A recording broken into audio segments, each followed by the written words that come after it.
the first time we came here. Oh, Paimon remembers! Nahita's consciousness had been trapped by the doctor, but we followed the clues she left behind to help her. So much time has already passed since then, and it seems Sumeru's changing for the better now that Nahita's in charge, right? Paimon just hopes this peace will last a long time, and then Nahita won't have any more new problems to deal with. Yeah, guess you're right. We somehow always find ourselves right in the thick of it. Who knows what will happen next? Come to think of it, maybe it's all because of you. Maybe you're just a magnet for trouble. Huh? Me? Before Paimon ran into you, Paimon never ran into any trouble. At most, when she was super tired, Paimon got caught in some strange whirlpool and sucked out into sea. And even then, you fished Paimon out! Anyway, for Nahita's sake, maybe we should think about heading to our next destination for now. Ah, look who it is. Running into you in a place like this? I can see you two still love wandering around. Oh, it's Dia! Since when are we just wandering around? We're usually taking care of some serious business. Even though it may have nothing to do with our journey. But never mind that. What brings you here? I just finished a commission in the desert for a usual client of mine. Nothing too interesting. Just escorting a shipment of goods. I'm on my way to report back. That's when I saw you two all the way over there, chatting away. What were you two talking about anyway? Huh? You serious? Can't say I saw that coming. But you are travelers after all. I guess you'd never stay for too long in one place. Bumping into you like this will become a rarity. I'm starting to feel sad just thinking about it. Hey, how about I gather a few mercs to escort you two? What do you say? Thanks, but no need. Oh, Paimon had no clue you'd miss us so much. But don't worry, we'll come back to see everyone when we get a chance. Sounds good. All you need to do to get to Fontaine is cross this stretch of desert and navigate some waterways. Knowing you two, I'm sure it won't be anything you can't handle. So, when are you leaving? Oh, wait a sec. Paimon just remembered there are still a few dishes in Sumeru that Paimon hasn't tried yet. Now, where's that list Paimon made?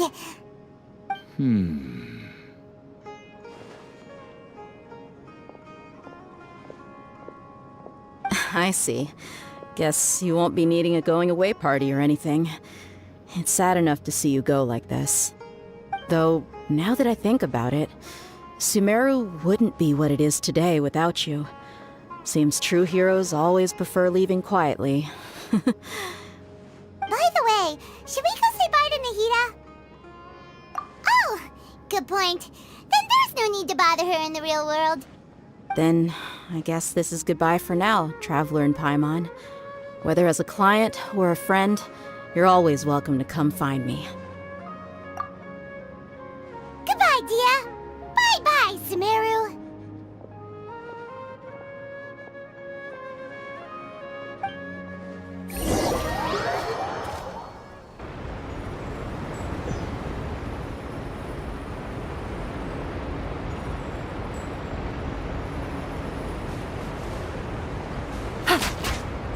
Here comes the catch.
land and water, we finally made it!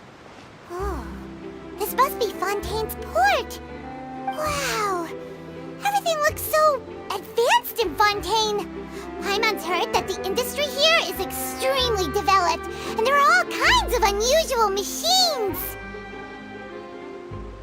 Just seeing the sights as a tourist is nice, but maybe it would be better if we found something to do.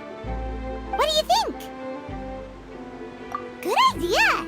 Nahida gave us loads of useful information. Seeking out the Seven is probably still our best source for information at this point. Yeah, the more we can learn, the better. So, what do you think the Hydro Archon's like? Will we get along?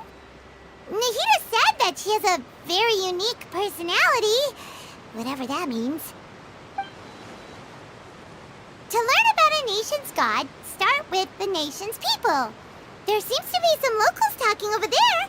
Let's go see if we can join the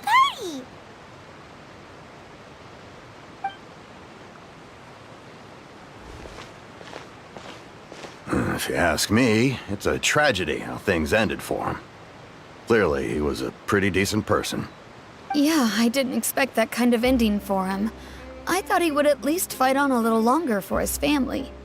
I was expecting a sudden plot twist, but it's a pity that it never happened. Still, his story is quite the tearjerker.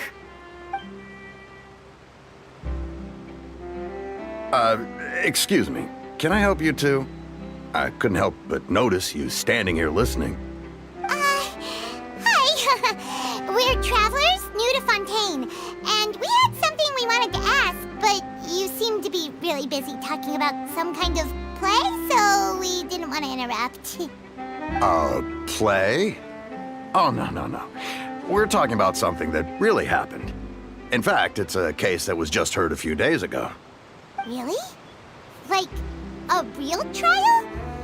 But the way you were talking about it and the words you used just now made it sound like some kind of story. Well, good tales are often based on true stories, aren't they? And what you see in reality may also be someone deliberately putting on an act while harboring ulterior motives.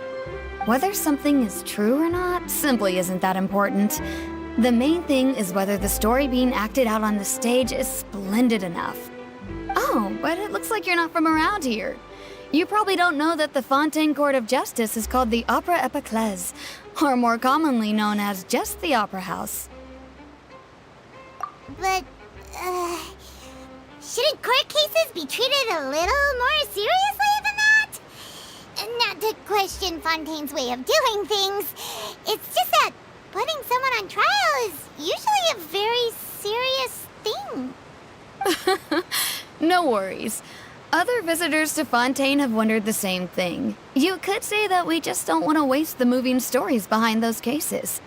And as for your worries about whether the cases are treated with due reverence, we have the absolutely just and honorable Chief Justice Neuvillette, as well as the Oratrice Mécanique d'Analyse Cardinal, a machine created by the Archon. Between the machine and the Chief Justice, false charges and injustice are a thing of the past now. Oratrice? Is it some kind of machine, too? Oh, Paimon's curious. We should check it out if we get the chance. Wait, Paimon almost forgot to ask you our question. Do you know what we should do if we want to meet the Hydro Archon? Oh, that's easy. Just go to the Opera House. Lady Farina practically lives there. You could definitely say it's her biggest passion. I think what they mean is that they wish to speak with the Archon personally. In that case, I'm afraid it's going to be a tad more difficult. You'll have to make an appointment well in advance, and it'll depend on whether or not she has any time slots available. Huh. Is the Hydro Archon super busy taking care of official stuff? Wait, didn't you say that she's always at the Opera House? No. Lady Farina seldom takes an interest with the nation's affairs. The reason it's difficult to make an appointment is simply because she's incredibly popular. That's right. After all, she is the Archon. Though she may tend to get a little dramatic from time to time, people can't get enough of her. Huh.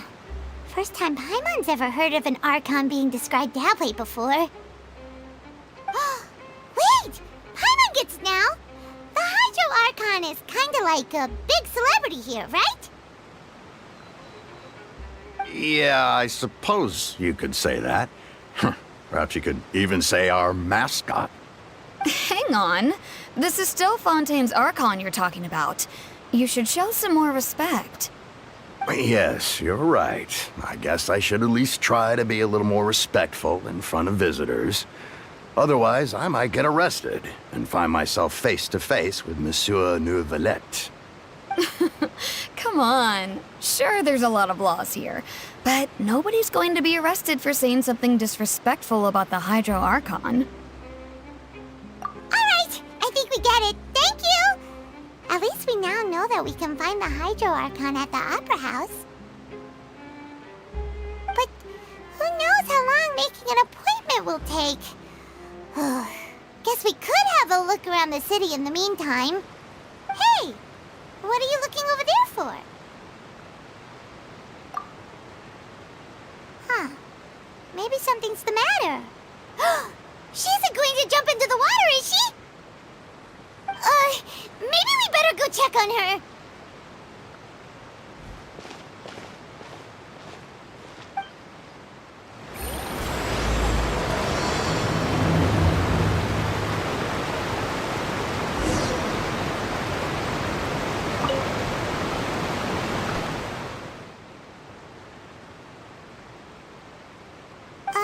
Hello there.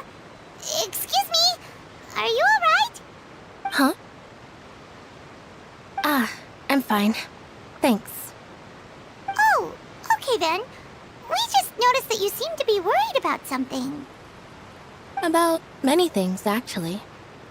But there's nothing I can do but just keep my troubles to myself. I was just reminiscing about a place my brother and I would play when we were kids. It was just atop that hill over there. See? You're pointing at the sea. Wait, are you saying that you and your brother lived in the water? No people call the waters around Fontaine a sea. It's actually just an inland lake that's filled with fresh water. And no, I can still see that hill clearly in my memories. Now, it's been completely submerged. He would skip and jump, tossing sand in the wind. The sun shone brightly, and the air was filled with the scent of the sea. But now, the water is gradually swallowing our memories. It won't be long before it swallows us. Sorry. Paimon doesn't really get what you mean. I don't believe we've had the pleasure of meeting. Are you Lynette's new friends? Oh, and you are? Thanks for looking after my sister. She often comes here to reminisce about our childhood, that's all. There's no need for any concern. Allow me to introduce myself. I'm Linny, and this is my sister Lynette.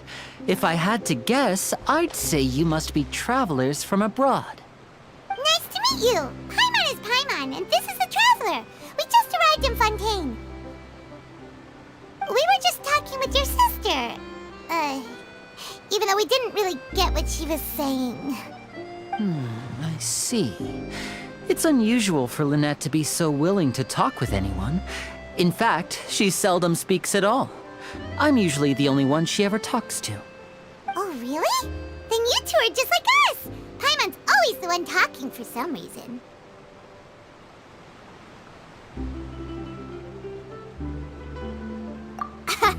So that's how you think it is? I also think my brother can be too talkative at times. Seems you were right, Paimon. We are quite similar. So, what did Lynette mean just now when she said that the water is engulfing your memories, and that it won't be long before it engulfs you too? Oh, that. It's from a prophecy that's been circulating in Fontaine for some time now. Well, I suppose prophecy isn't exactly the right word, because that implies a certain amount of uncertainty. There's no doubt about what's happening in Fontaine now. Where to begin?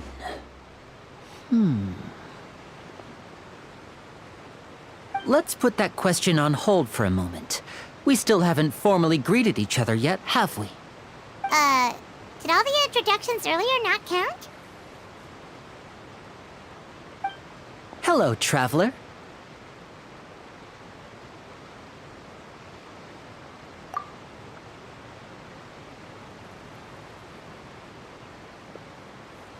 And hello, Paimon. Hey! Why didn't Paimon get a handshake? You're not poking fun at Paimon, are you? Please, don't take offense. Just consider it a sort of etiquette we have here in Fontaine when making new friends. You should remember it. It might prove useful. Oh, all right then. Well, Paimon's just happy to have a local friend now. By the way, we were just getting ready to go to the Opera House to meet the Hydro Archon.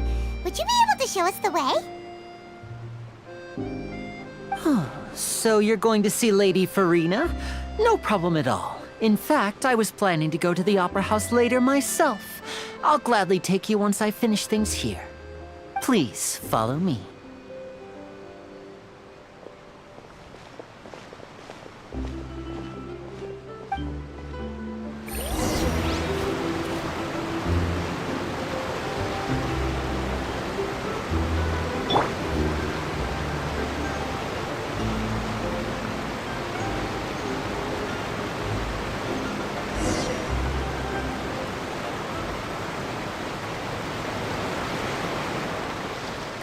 You said you were going to see Lady Farina?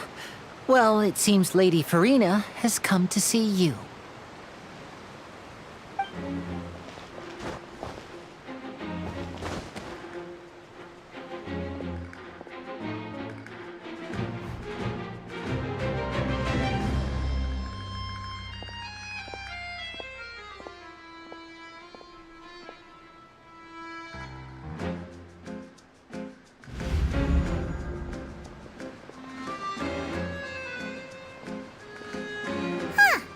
So, she's the Hydro Archon?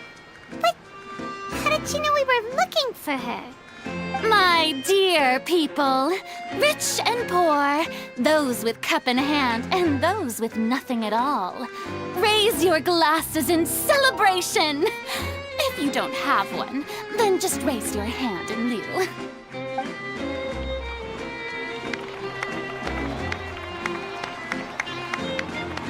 As you can all see, two unfamiliar travelers have arrived in our nation. Come, let us make a toast in honor of this traveler and his companion who have journeyed here from distant lands.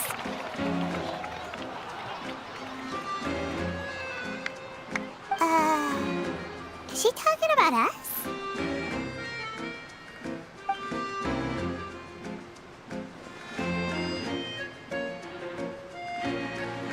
I've long heard of the turmoil and chaos you've left in your wake as you visited other nations. But I welcome you nevertheless.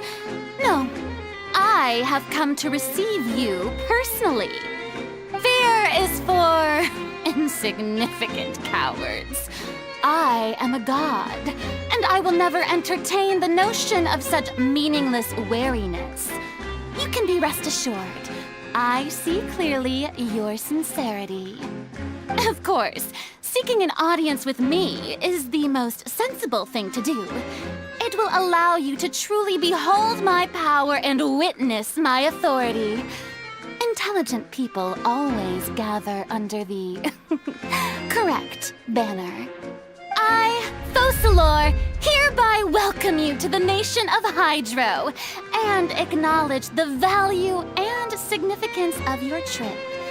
Now, you may rejoice in this. Yeah, Paimon still can't believe it. Feels like we've only been here for a few minutes. But the Hydro Archon's entrance was, how should Paimon describe it? A little over the top? Miss Hydro Archon? How did you know we were coming?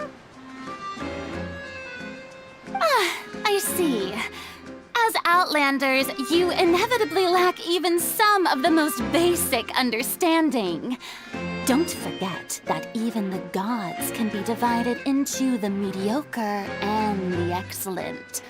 I suppose it's only natural for you to be awestruck by my abilities. You had best stop and consider. Do you really have the noble qualities and etiquette necessary to communicate with a god? All it takes is a flick of my finger for me to know everything about you. Whoa. Talk about sounding high and mighty.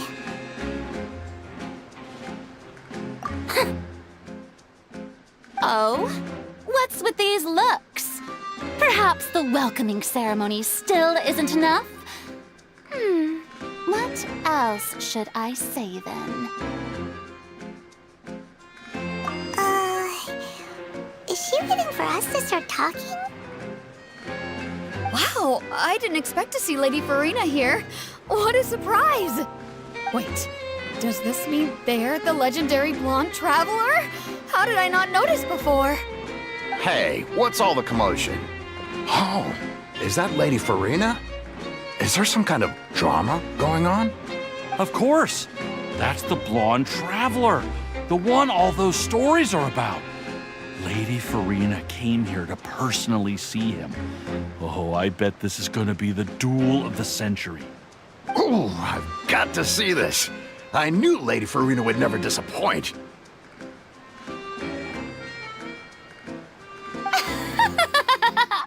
Yes, but don't get too excited now.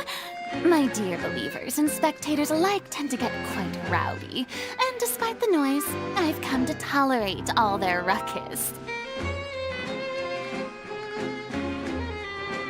You may consider this my reward to all of you. I have determined that there will be an epic duel between myself and this traveler from another land, just as you were hoping to see. Now she wants to fight? Aren't we getting a little ahead of ourselves?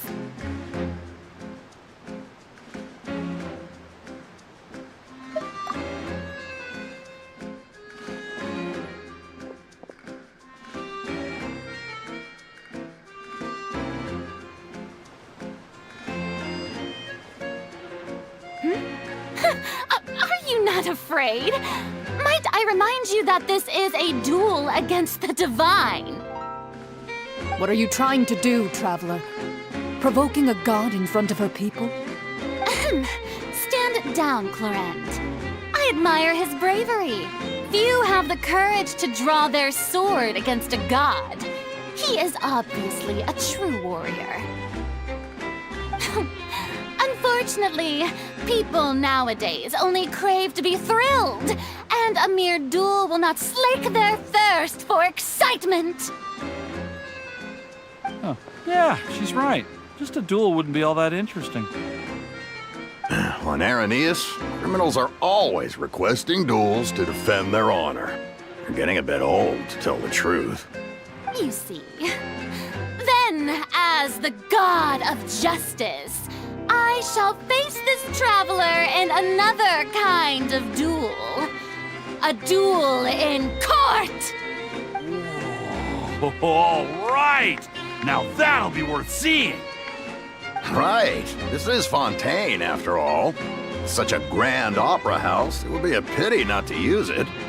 Why do you care so much about the crowd's reactions?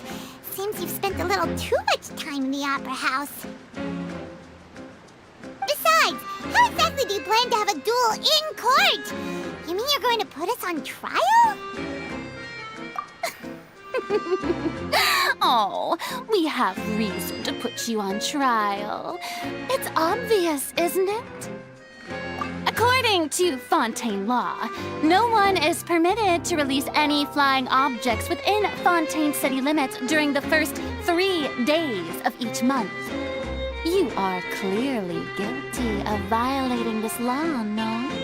Oh, so that's what they've done wrong. That's our Lady Farina. No one knows the laws of Fontaine like she does. You call that obvious? What kind of law is that? Wait, flying object? You mean Paimon? Precisely! Now, if you two have no objections, then in the name of the Hydro Archon, I order your arrest. My apologies, Lady Farina. I don't mean to spoil the fun. But if you would allow me to interject, I don't think that Paimon here meets the definition of a flying object. You tell her, Linny! Finally someone who's not crazy. How could anyone call Paimon a flying object? Ah, great magician Linny, my beloved citizen. I'll permit you to object. But how exactly do you plan to prove your claim? As a magician who just rained on your parade, I naturally should shoulder the responsibility of saving the show. So, with such an audience gathered here, allow me to perform a trick for everyone.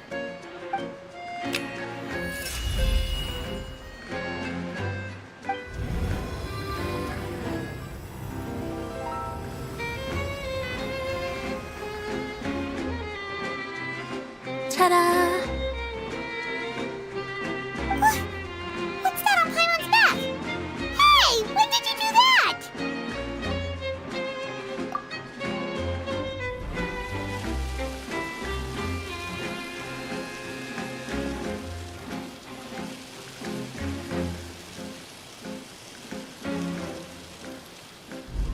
There.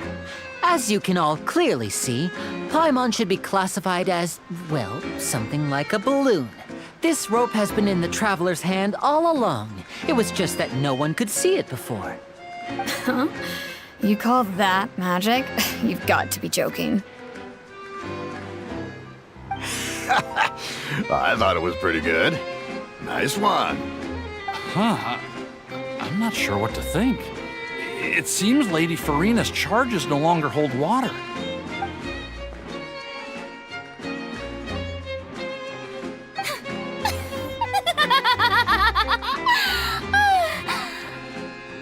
Amusing. Very amusing, Linny. Just the sort of unexpected twist that I enjoy. With you here, today's performance can finally be called complete. Performance? You see all this as a performance? In which case, consider the matter of your trial resolved. The god of justice will not bring charges against an innocent person. But when there are valid grounds, I will not only judge travelers from abroad, but even the gods of other lands. I look forward to seeing your upcoming performance at the Opera House, Mr. Linny and Miss Lynette. That's enough for now. Toodaloo!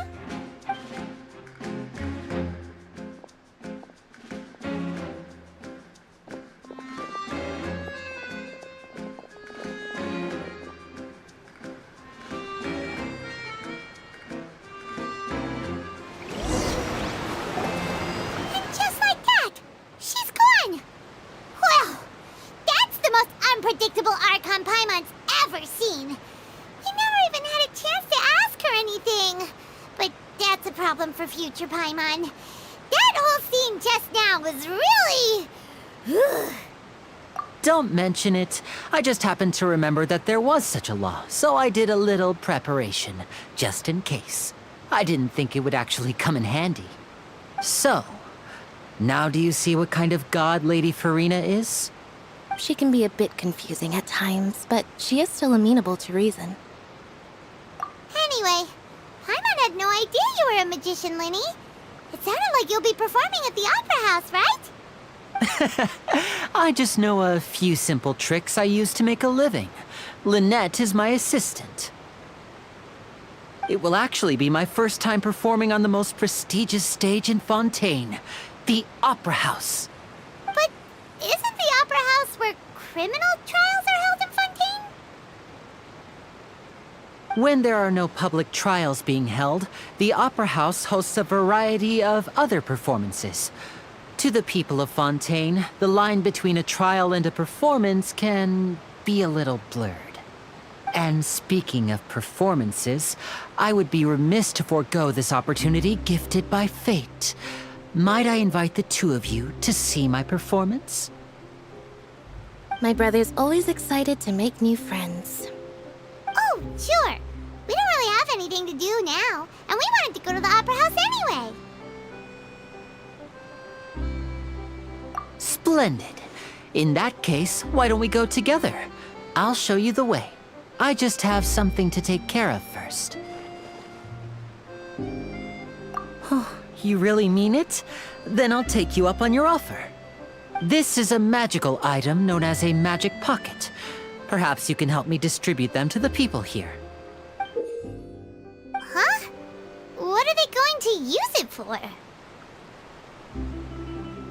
About that... You asked me before about the prophecy, right? Let me start by telling you a little more about what it entails. I'm not sure exactly when it began, but a prophecy has been circulating around Fontaine. It says that every person in Fontaine is born with sin. No matter how the nation of justice holds trial after trial, this sin cannot be absolved. Until one day, the water levels in Fontaine will rise, and the sinful people will slowly be drowned. In the end, the people will all be dissolved into the waters, and only the Hydro Archon will remain, weeping on her throne. Only then will the sins of the people of Fontaine be washed away. That sounds pretty gloomy. Why are people in Fontaine born with sin? What is that supposed to mean? There are lots of guesses. Some say that the ancestors of Fontaine stole the power of the seas and stirred its wrath. Others say that the people of Fontaine never heeded the first Hydro Archon's warnings and offended Celestia. But here in Fontaine, evidence is what matters. There hasn't been concrete evidence for any of these claims, so they can only be regarded as conjecture. If even the people in Fontaine don't know what sin they committed, wouldn't it be better just to ignore the prophecy completely? Why bother feeling guilty all the time? That's exactly what the people did at first. But in the last few years, the water levels in Fontaine have actually started rising.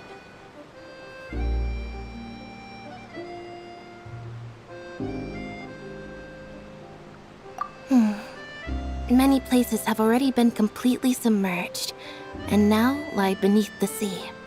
Many people carry on with their lives as before and shrug it off as a natural phenomenon. But my family and I think that the people of Fontaine shouldn't ignore the possibility, which would end up sentencing them to death. We hope that at least the people who reside near the waterfront can move away before it's too late. So, we've started distributing magic pockets to them. As a magical item, these magic pockets have astonishing capacity. I'm sure they will come in handy when people are moving their belongings. Oh, Paimon gets it! It's like preparing for a rainy day!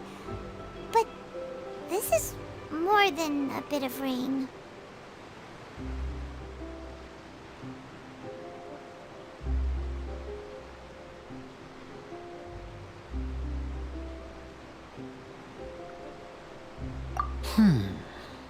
Perhaps only absolute power could ever contend with such a catastrophe. But who knows? We're just tiny specks in the grand scheme of things. Now, if you'd like to help, then please give these magic pockets to anyone nearby. Be sure to convince them to take it, regardless of what they say.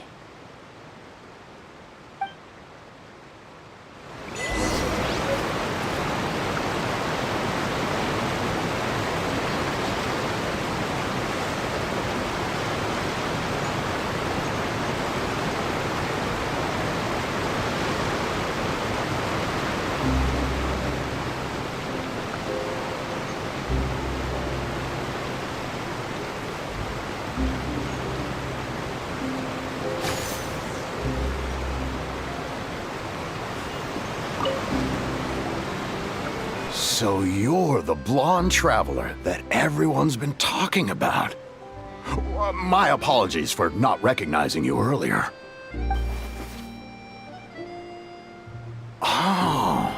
A magic pocket? Seems you really thought of everything. I guess it's better to prepare for the worst and hope for the best. Thanks. Please, also thank the magician on my behalf when you get the chance.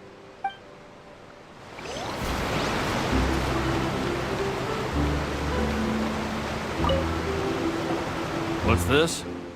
So you also believe in the prophecy.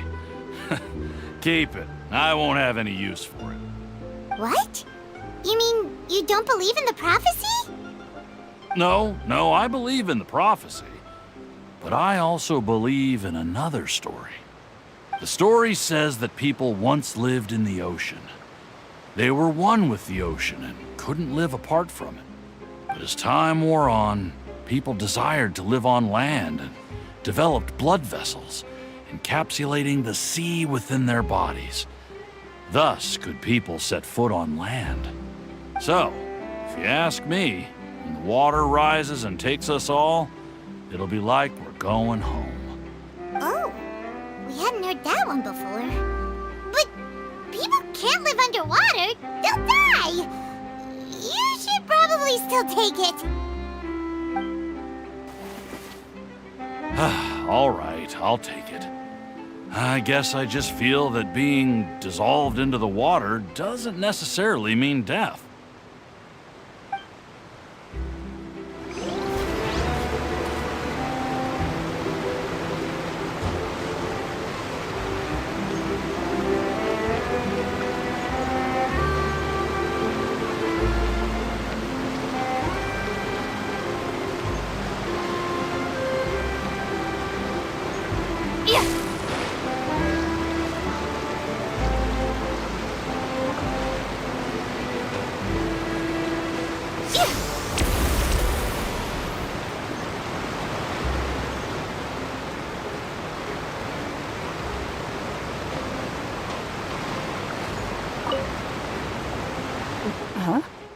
I don't want that thing. Way I see it, if the prophecy's true, it's still gonna be a long time before the water can cover everything. Life is all about living in the moment. What use is there in worrying about the future all the time? We'll cross that bridge when we get to it. You should still take it. You never know when it'll come in handy. Oh, all right, fine. Thanks. It's just that if I start moving, that means I've already given up on the life I have now. I'd really rather not.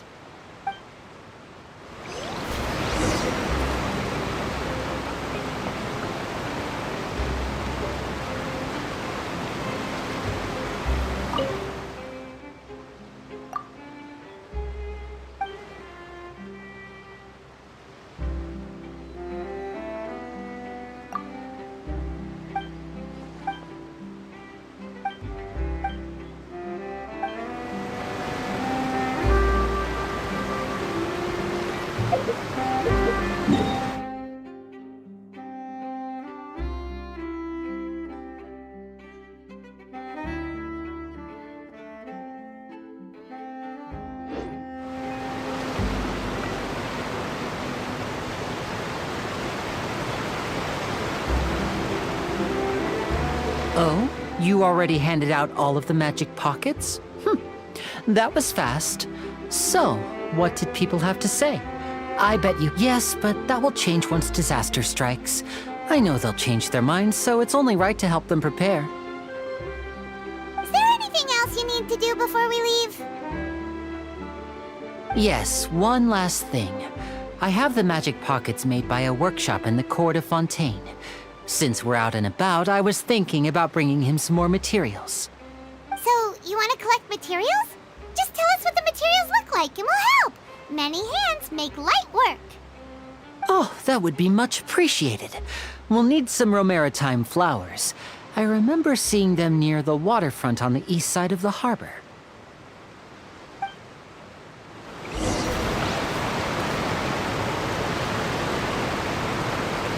I can't wait to...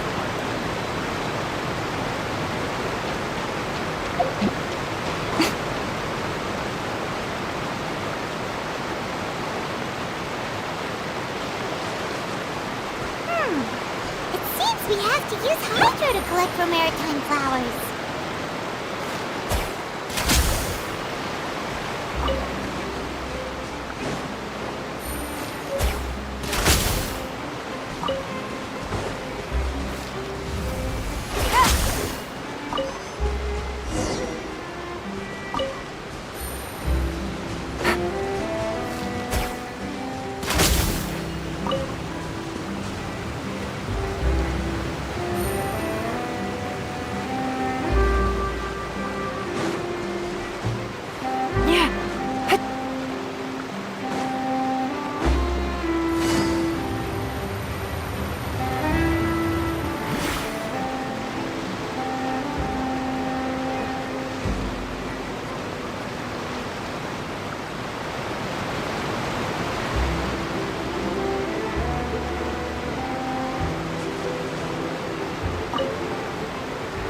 You made quick work of that. I can tell you're an experienced traveler.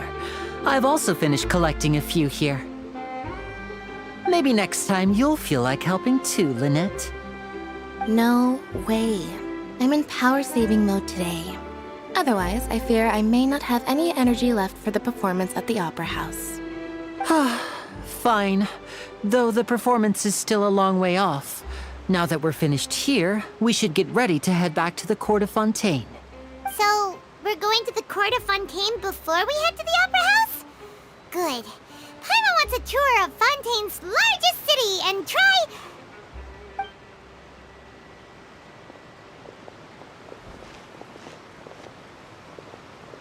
Wait, shh. Have you noticed that person over there? The young girl. Huh? What's wrong with her? Paimon didn't notice anything. She's obviously a thief. Magicians and thieves practice similar methods. We divert attention, and a distracted audience is one that won't discover what you're really doing. Watch her movements carefully.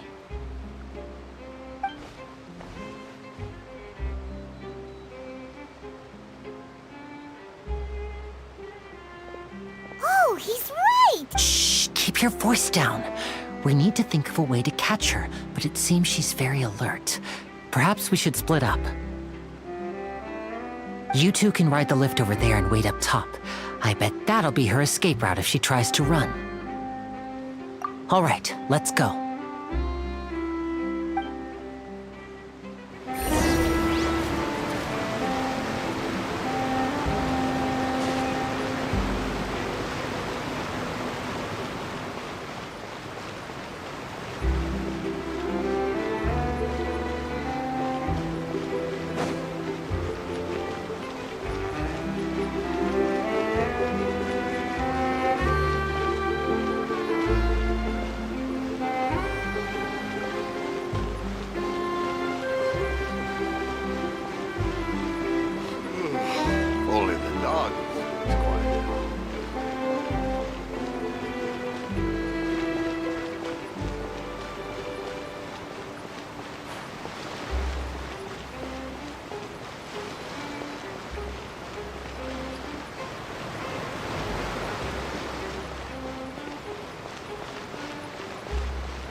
she notice us? She started running the other direction. What should we do? Should we chase her?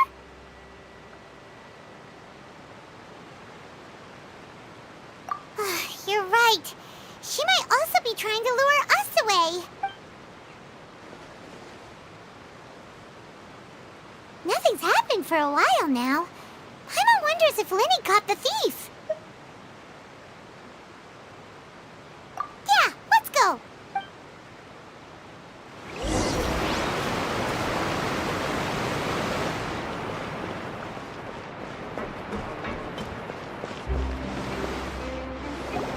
Are you sure that's all she took?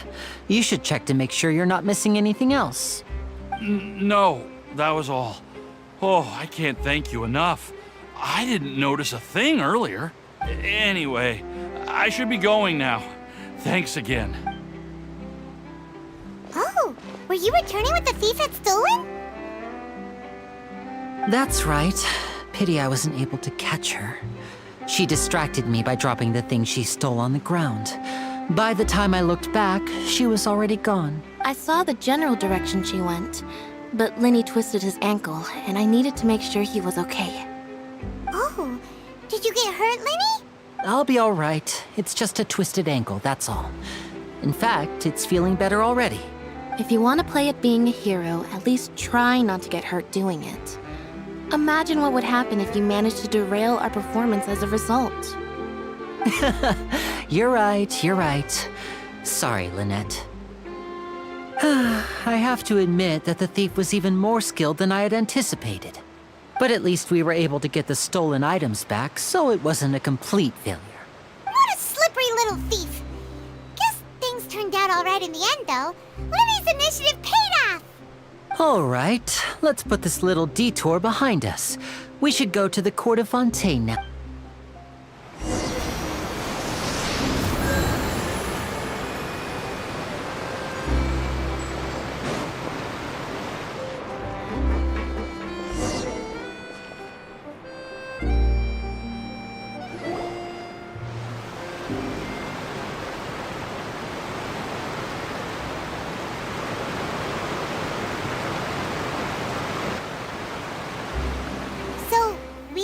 This thing to go into the city? What an ingenious way to get around! This is an aquabus. It allows people to travel between several key locations around Fontaine. It's pretty convenient, but the ride can become a little dull after a while. The scenery is always the same. That's why it's better to travel with friends. So you mean it's still boring even when I'm riding with you? No, that's not what I meant. It's just that, well, you don't really talk that much. Besides, it doesn't really feel like a real trip when it's just the two of us. It's the same as being at home. Whatever. Guess that's what it's like to be an older brother. It's about time for us to leave. Let's get on board.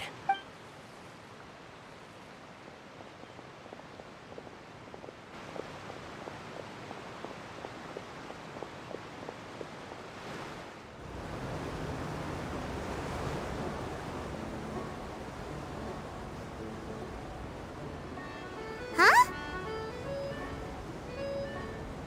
What? Traveler! Paimon! Charlotte! Oh, I'd never guessed I'd bump into you while riding the aquabus. In the story of my life, this is big news. What are you doing in Fontaine? I didn't hear anything about you paying us a visit. Yeah, it's quite the coincidence, but as travelers, we're always on the move. It's not surprising that nobody knew we were coming. Though we still have no idea how the Hydro Archon knew about us. Oh, let Paimon introduce you to our new friends! Oh, no need for introductions, Paimon. I would recognize the great magician Linny and his assistant Lynette anywhere. I wouldn't be much of a reporter if I didn't know who they were. It's a pleasure to meet you. I'm Charlotte, a reporter for the Steambird. Nice to meet you. From the Steambird, huh? We've often relied on your paper to promote our performances. It's an honor to meet you. Now that everyone knows each other, Fontaine suddenly doesn't feel like such an unfamiliar place. So, what have you been up to lately, Charlotte? Any big news? Not too much. When there isn't any breaking news, I mainly cover the trials at the Opera House. You can still manage to keep readers' attention as long as you tell things from a clever enough angle, even if it's the same old topics. For example, reporting on how a scammer once deceived vulnerable girls into relationships, or how a financial criminal was once so poor that they ate a single piece of bread for 5 days. You're right. Seems you know me pretty well. What I'm really after is exclusive, sensational news pieces that could shake the country. These smaller stories are a waste of my talents. Oh, I just remembered. I've been following a case lately. Well, a series of cases, actually.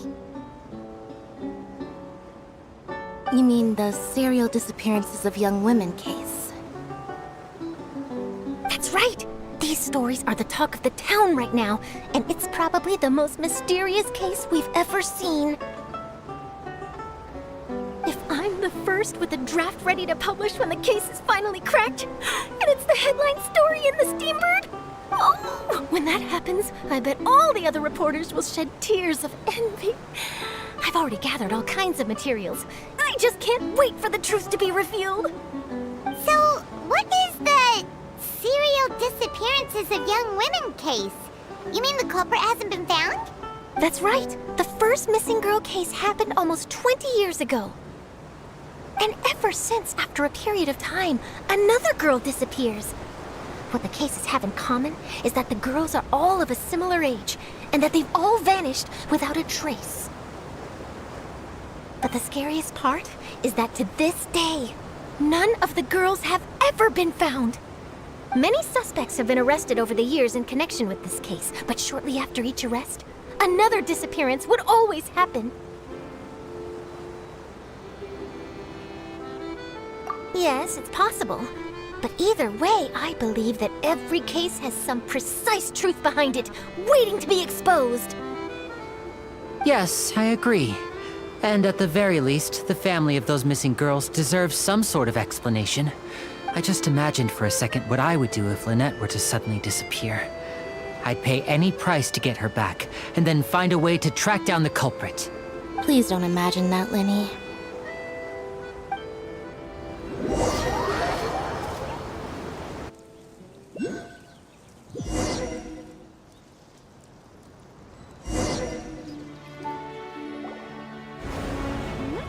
Hey, we're almost there!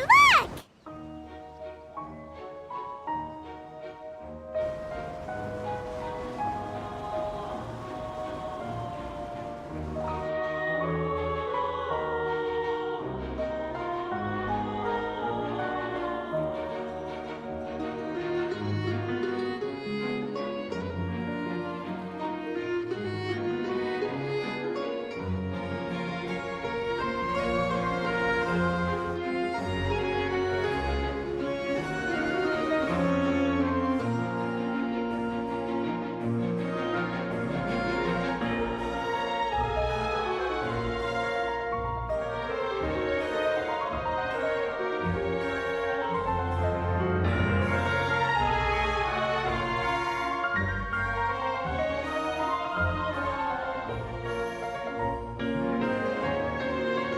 Well, I really enjoyed chatting with you. Life should be full of pleasant little surprises like this. Yeah, us as well. The ride went by too quickly. I have an interview to get to. I should get going before I'm late. Okay, Paimon hopes we can chat again soon, Charlotte. See ya! Bye now. Oh, be sure to stop by and see me at the Steambird when you have time. What a tough job. Always running around and interviewing everyone. Well, where should we go now? If you don't mind, how about we stop by my home first? Besides, I still have all the materials we collected. Sure, we wouldn't mind at all. This city is so huge, Paimon wouldn't know where to start anyway.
This is our current abode.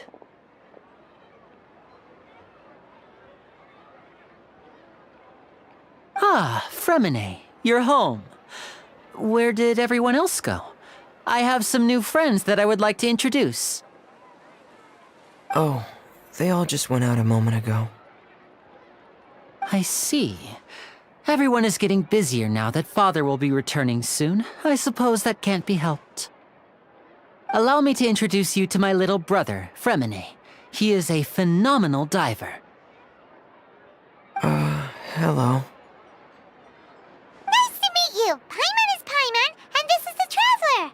Oh, you sound very proud to have a diver as a brother, Linny.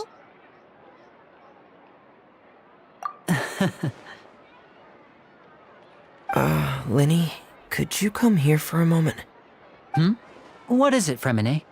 Do you have something to tell me?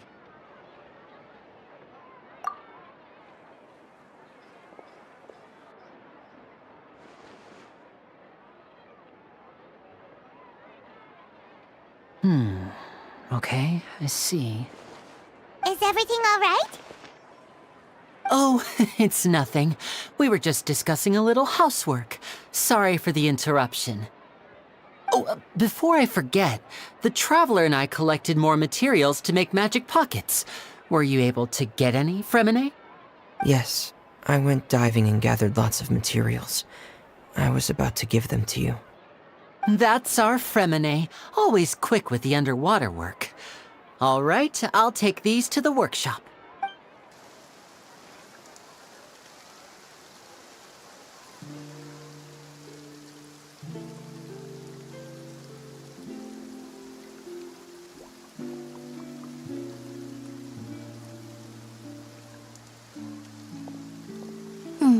Looks like rain. Oh, you're right. But wasn't it clear and sunny just a moment ago? Fontaine's weather sure is weird. I'm afraid that's just how it is here. It often rains on days where there are trials being held in the Opera House, but don't worry, it'll clear up soon enough.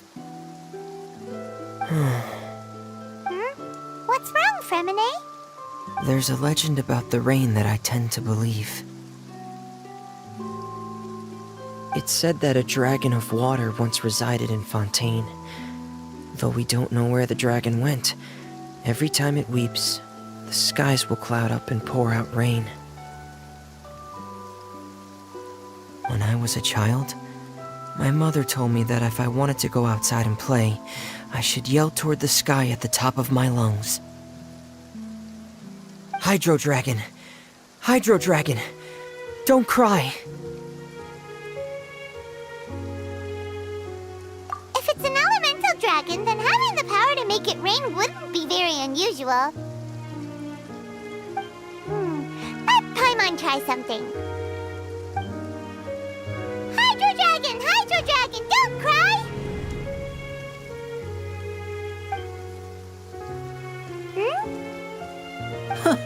Doesn't seem to be of any use. It is just a legend after all. You know, you might be a more popular magician if you understood the concept of romanticism. Or could at least play along. Sorry. It might be because we've never met the Hydro Dragon. Perhaps it can't be comforted by the words of strangers.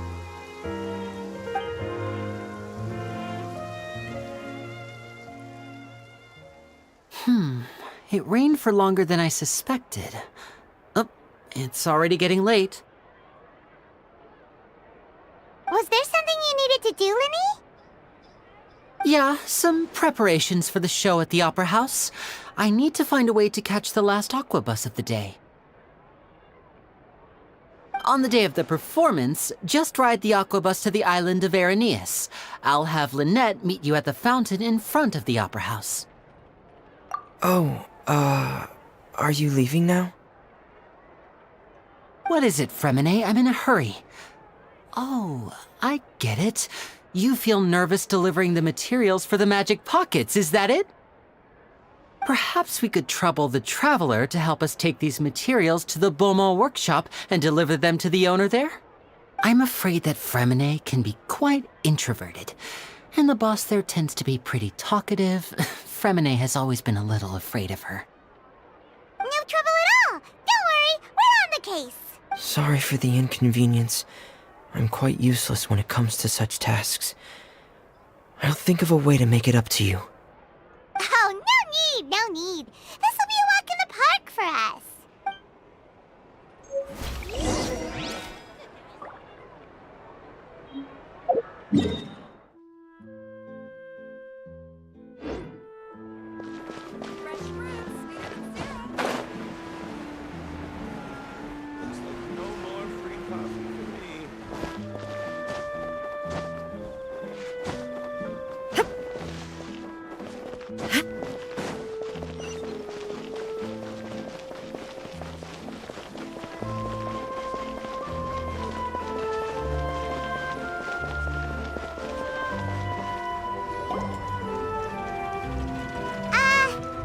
Hello?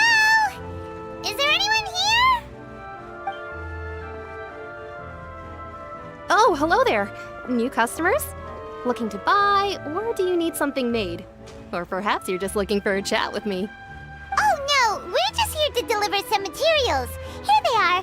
They're for making... what were they called again? Ah, these must be for magic pockets. I could tell right away. I've already made several orders worth now.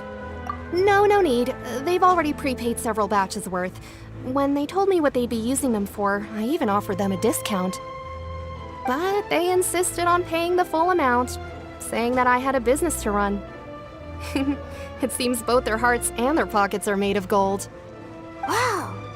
So, is Linny actually loaded? I can't say for sure, but who knows? Maybe there's good money to be made being a magician in Fontaine. Hey! Is this machine what you use to make stuff here? It looks really advanced. Why use your hands when a machine can do the work? It would be a waste not to use the latest technology, and wasting is a kind of crime. But where does a big machine like that get its power from? Well, it's a little complicated.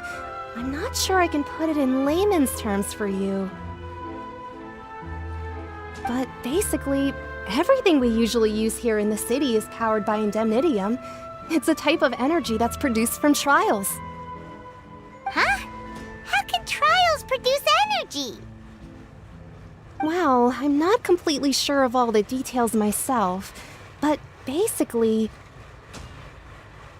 when a trial is in session, the Oratrice Mécanique d'Analyse Cardinale harvests people's belief in justice and converts it into energy to be used all around Fontaine. So that's what its other function is? Paimon heard that the Oratrice was created by the Archon to make judgments. But Paimon still doesn't get it. How could something unreliable like people's beliefs be turned into a stable power source for these machines? Oh, yeah! So that means the Hydro Archon relies on the machine to take the energy created by belief and turn it into power for all of Fontaine, right? Even though I've never heard anyone really put it that way before, it sounds like it makes sense. Besides indemnitium, we have another type of energy called pneumosia. It isn't produced by the power of the Archon, but it is unstable by nature. Even now, it still cannot be widely used by civilians. I thought I'd find you hard at work, but here you are chatting the day away. Since you're already talking, I'm sure you wouldn't mind a few words with me. You again? Didn't I already promise you that I'd have the more I owe to Confrérie of Cabriere by next month? Why are you hounding me now? Yeah, but how do we know that you won't go running off by the end of this month? I want 50% today. Wait, no, 70%. Huh? You... Seems business isn't so great for the workshop. We've already finished our job and delivered the materials. Maybe now's a good time to leave?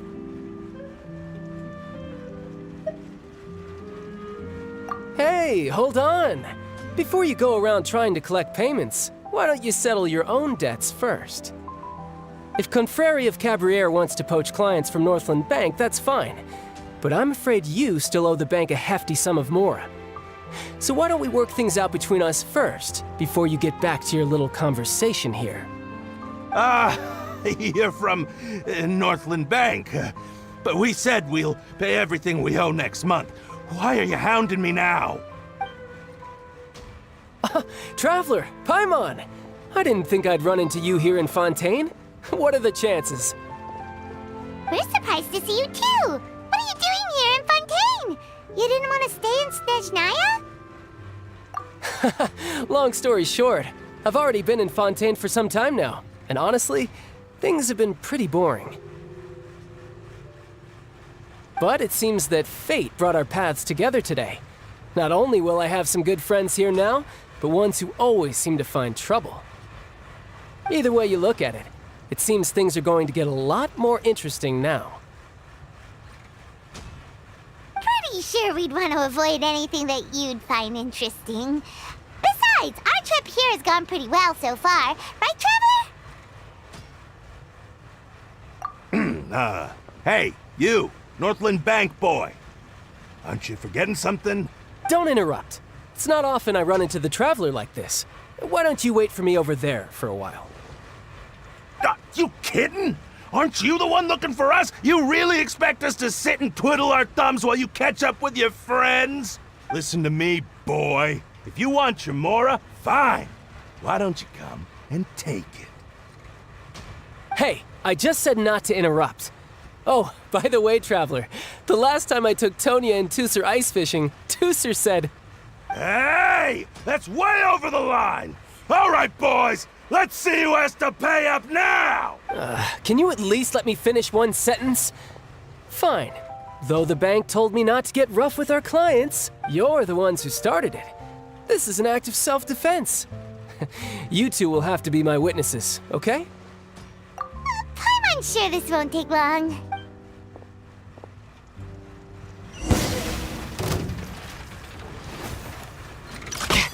Riptide! Da, da, da, ha! Ja, da, da, ja, da, ha, ja.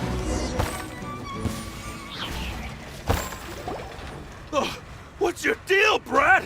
How are you so strong if you're just a staffer from Snezhnaya's Northland Bank? Wait, don't tell me you're... Oh, now you notice. It's a little late, don't you think? Just make sure you understand that you don't mess with Northland Bank. Got it?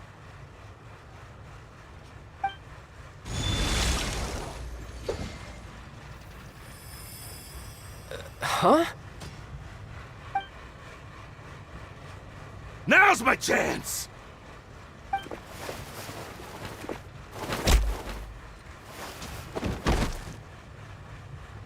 Huh. That was weird. I'm not sure. It's as if I suddenly lost control of my hydro powers when I needed them. Maybe there's something wrong with my vision? Strange. How could that happen? First time Paimon's ever heard of someone losing control of their vision. Never mind. It doesn't matter. If I want to stay sharp, I shouldn't be relying too much on my vision anyway. Besides, I always have my delusion in case I need it. So what are you doing in Fontaine, child? I don't see its work for Northland Bank. Well, I guess it's because I've been in a bad mood lately. Huh? What kind of reason is that? Wait, since when do you feel down about anything? I don't know. Maybe I still have a lot to learn about myself. But recently, there seems to be some sort of restless power stirring inside of me. And I don't know why, but every now and then I feel like I'm in a terrible mood. Maybe you losing control of your vision just now is connected with that power you're feeling inside. That is a possibility. I can't remember if I ever mentioned it before, but when I was 14, I fell into some unknown abyss. It was during that time I learned nearly all of my abilities. The one who took me under her wing and taught me was named Skirk. She was always quiet and very mysterious. Nobody knew where she came from or what she had been through, and she was always very strict when teaching me combat techniques. One time, I asked her why she was willing to take me on as an apprentice. From what I could make of her answer, it was because I had awakened it, and traces of it remained on me. She said that all my combat training would be useful in the future. But what is it? What did you awaken? She never explained that, but my guess is that it's related to a dream I saw when I had just fallen into that abyss. In my dream, I was in the deepest depths of the sea, and the boundless seabed was all around me. But in front of me appeared a whale that was so massive, I felt like I couldn't breathe. A whale? Oh, that sounds familiar! When we fought against you before, you summoned a huge whale that seemed to leap at us. Is that the one? That's just an abstract form of a whale that I create using my elemental powers. It takes that shape because the scene I dreamt of the whale has always been stuck in my mind. I'll never forget it. So you used the whale as inspiration for one of your moves? Huh. Seems a little twisted to Paimon. So why don't you just go ask your master? Maybe she knows the answer. You make it sound so easy. Ever since the incident I experienced there, I've never stopped searching for Master Skirk and that unknown abyss. But it's been years now, and I've still found nothing. There isn't even a trace of the place where I remember falling into the abyss. Oh, it sounds like some kind of ghost story. Yeah, I'm out of leads at this point, but there's nothing more I can do. It seems that strange encounters in this world tend to be elusive like that. Oh, seems the time really flies when I'm talking with you. I just remembered I have somewhere else I need to be, so I should get going. What? More work for the Northland Bank? No, it's more of a personal appointment. Lately, I've been sparring with some of Fontaine's official champion duelists whenever I'm feeling bored. Official champion duelists? You mean it's their job to duel? Yep, in Fontaine, before a criminal goes to court, they're given one chance to defend their honor by requesting a duel with an official champion duelist. The champion duelists are all-powerful fighters selected from among the nation's best. And the duel itself is a no-holds-barred fight with no specified stopping point. So engaging in such a duel is regarded as a symbol of defending your honor. If a criminal manages to win the duel, they'll be acquitted. But if they lose, they'll have no choice but to stand trial. And the worst-case scenario is that you're simply killed in the duel. Though it's rumored that Fontaine has a death penalty, from what I can tell, no one has ever been officially sentenced to death. So really, the only people who opt to duel are those who have suffered a grave injustice in being accused, or those who greatly value their honor. Otherwise, why gamble with your life? So, do many people actually get out of their trials by winning the duel? Apparently, it's exceedingly rare for anyone to actually win. Fontaine probably enacted this system as a way to show that the nation respects the honor of its citizens. Besides, none of the champion duelists are to be trifled with, which is exactly why I was itching to face them as soon as I got to Fontaine. Apparently, the one I'm meeting today, Clorinde, is the strongest of the champion duelists. I had been asking her for some time before she finally agreed to face me today. Well, that's child for ya. Paimon feels like we heard that name somewhere before. Clorinde. Huh. Oh, before I forget, I want you to have this. Huh? Your vision? You're seriously just giving it away? I'm just worried that it could become uncontrollable again. I'd be pretty upset if it got in the way of my duel, so I think I'll be better off without it for now. Besides, I just need you to hold on to it for a short while. I'll come retrieve it when I have some time later. Paimon knows what you're up to. You just want an excuse to come talk to us again, don't you? Whatever gave you that idea? I'll be in touch later.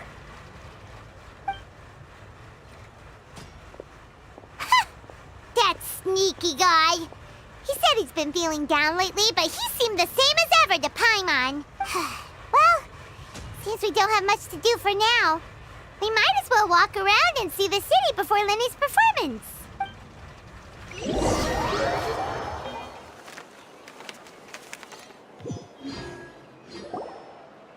Wow! Who could have seen that coming? The reporter who was barely around for most of the story was the murderer all along! Sorry. Paimon was just surprised, that's all. Whew.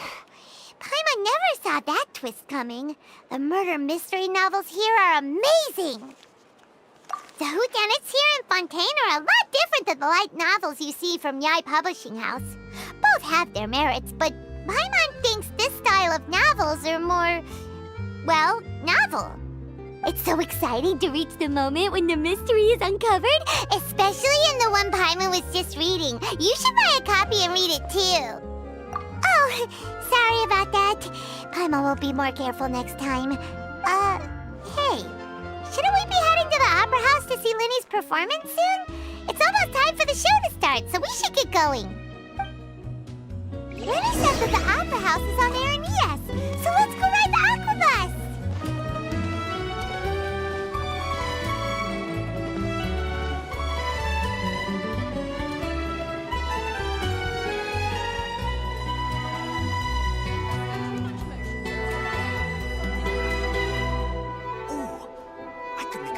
From this. Osmanthus wine tastes the same as I remember. But where are those who share the memory?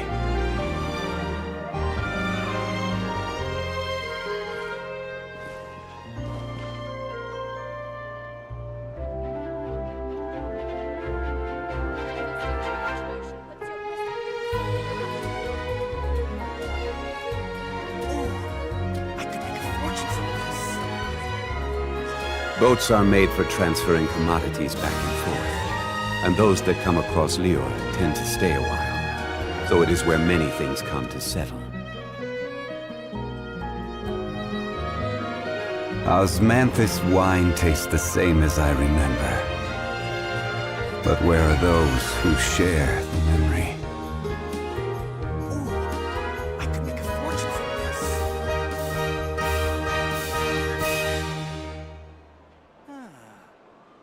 These are the kind of headlines they're going for these days.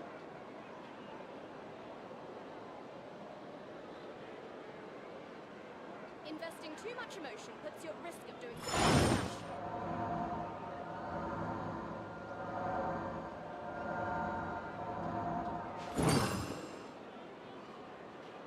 rash. Ooh, I could make a fortune from this.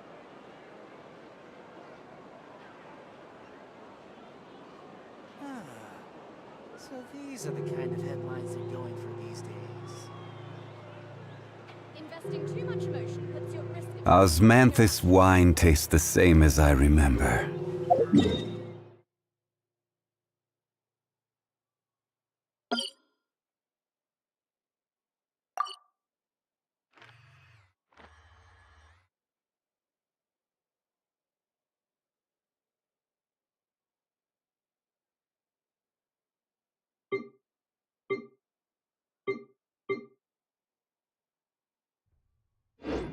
But where are those who share the memory? Ooh, I could make a fortune from this.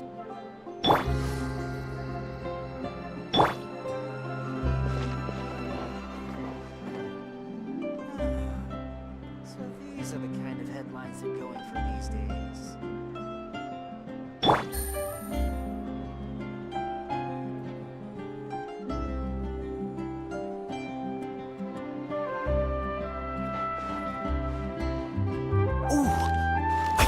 Fortune from this.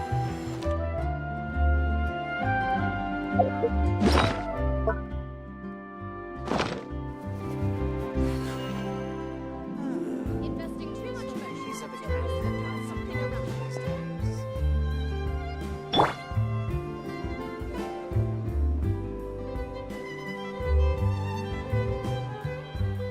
Ooh, I could make a fortune from this.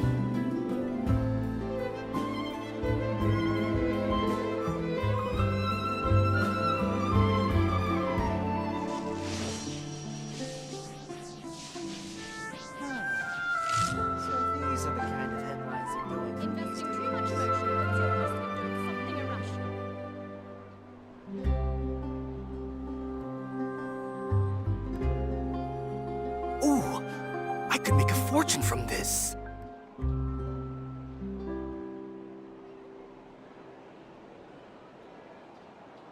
All the world holds dear is but a backdrop of constant motion.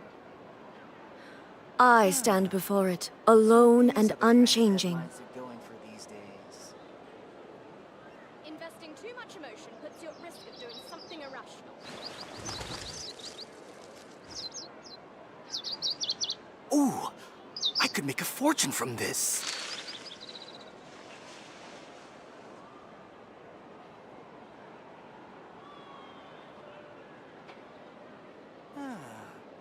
So these are the kind of headlines they're going for these days. Investing too much emotion puts you at risk of doing something irrational.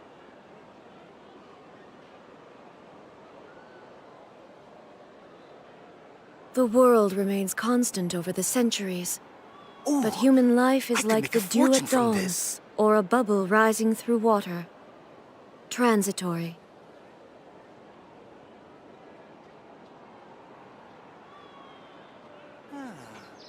So these are the kind of headlines they're going for these days. Investing too much emotion puts you at risk of doing something irrational. Ooh, I could make a fortune from this.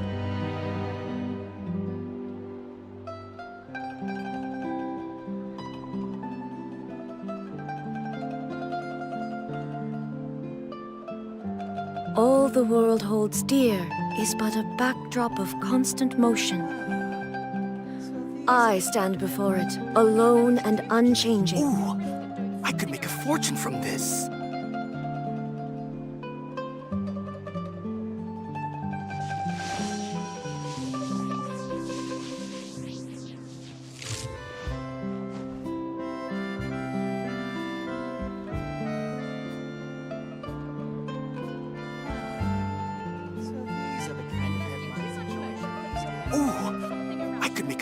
From this. The world remains constant over the centuries, but human life is like the dew at dawn, or a bubble rising through water. Transitory.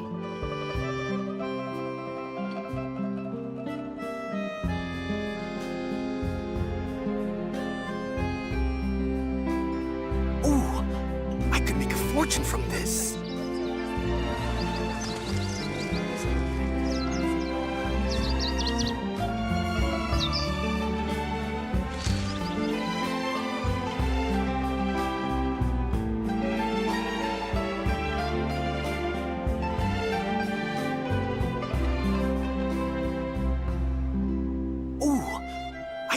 Fortune from this.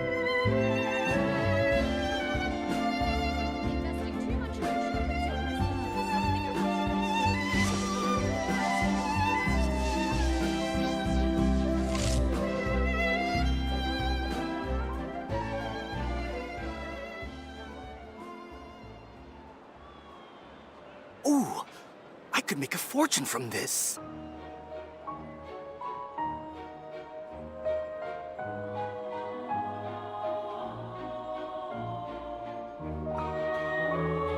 All the world holds dear is but a backdrop of constant motion.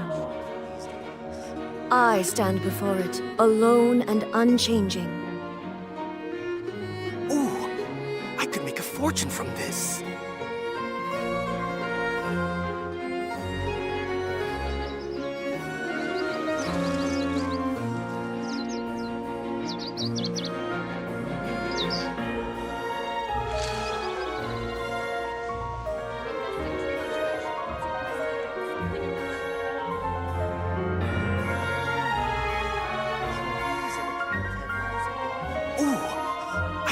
Fortune from this.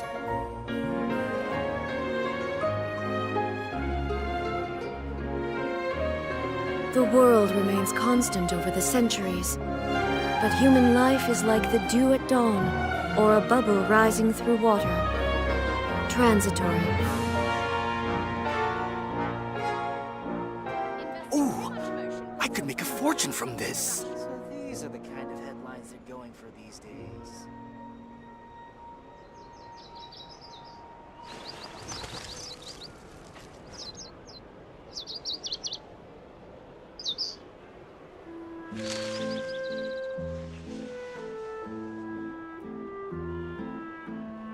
Ooh, I could make a fortune from this. Investing too much emotion puts you at risk of doing something irrational.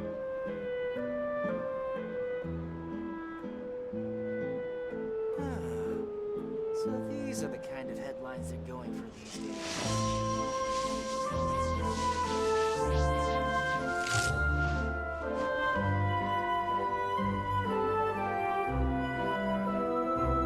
Ooh, I could make a fortune from this. Investing too much emotion puts you at risk of doing something irrational. All the world holds dear is but a backdrop of constant motion. I stand before it, alone and unchanging.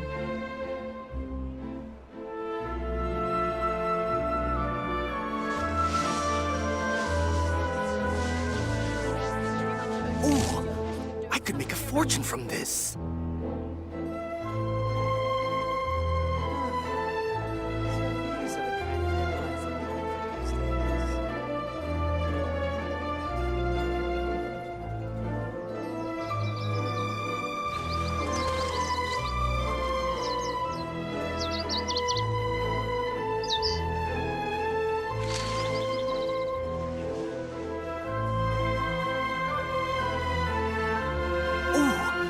I could make a fortune from this.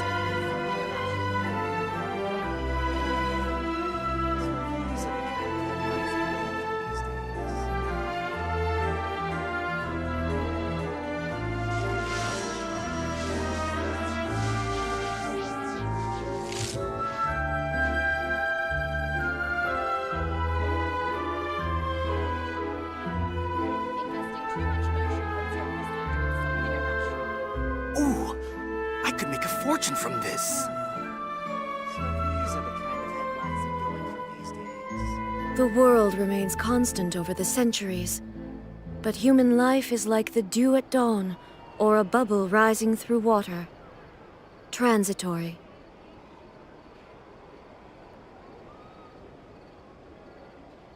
Ooh, I could make a fortune from this. Investing too much emotion puts you at risk of doing something irrational. So these are the kind of headlines they're going for these days.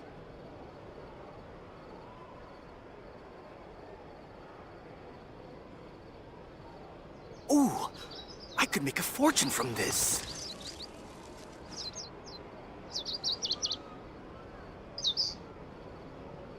Investing too much emotion puts you at risk of doing something irrational.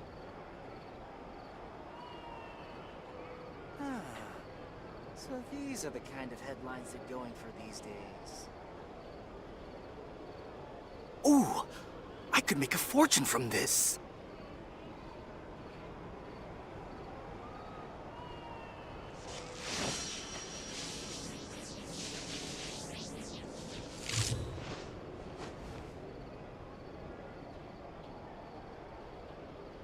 Investing too much emotion puts you at risk of doing something irrational.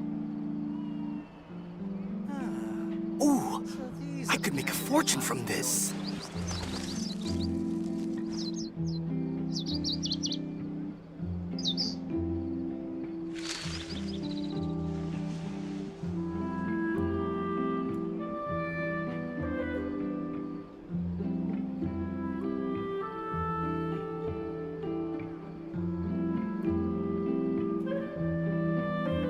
Investing too much emotion Ooh, puts you at risk. I could make a fortune from this. So these are the kind of headlines they're going for these days.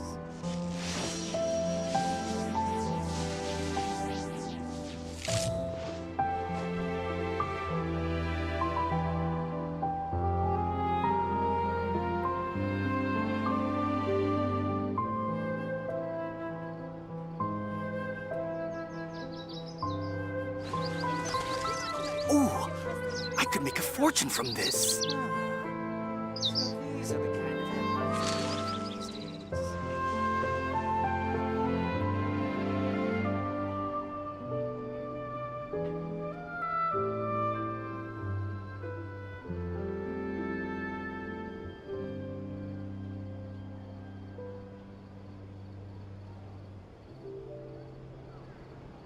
Investing too much emotion puts you at risk of doing something irrational.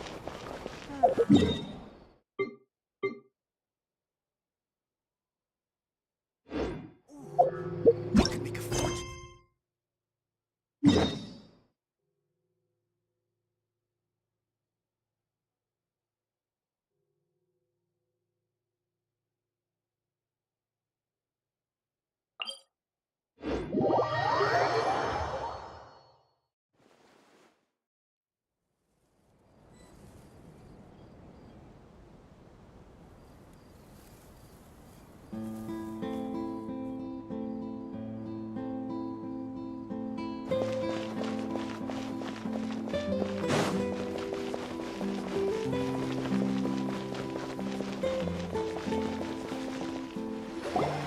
Whoa!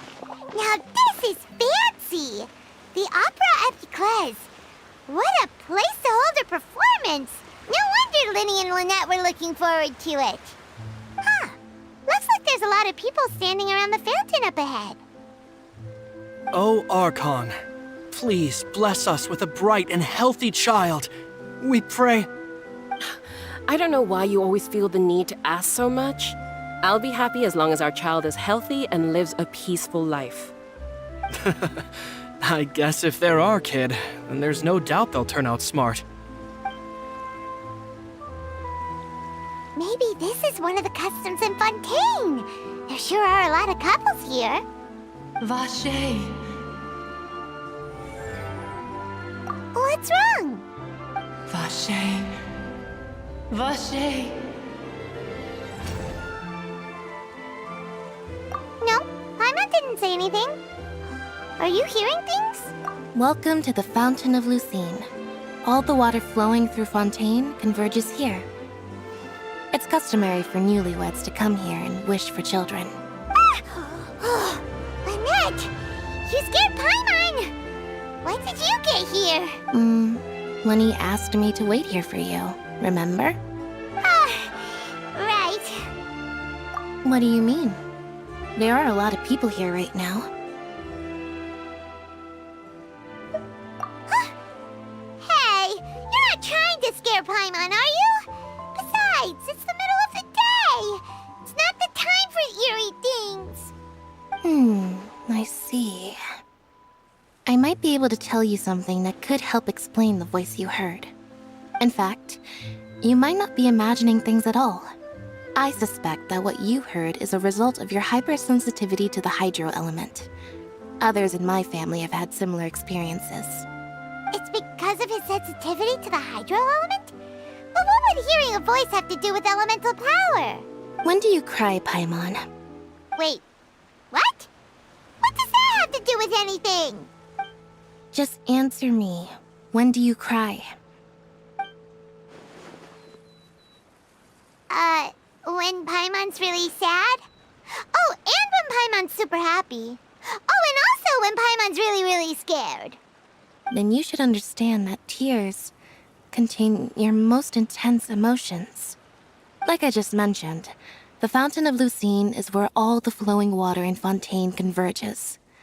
Even the tears that fall to the ground will eventually gather here. So maybe what you heard was the intense emotion coming from someone's tears. So, what did the voice say? Huh. If you were hearing their emotions, then Paimon wonders what happened to them. Rather than worrying about them, we should worry about my brother first. Don't let that calm look of his fool you. He tends to get pretty nervous just before a performance. So chatting with Linny might help him relax a little before he goes on stage. Oh, right. That makes sense. Let's go in and see Linny. I wonder where he is.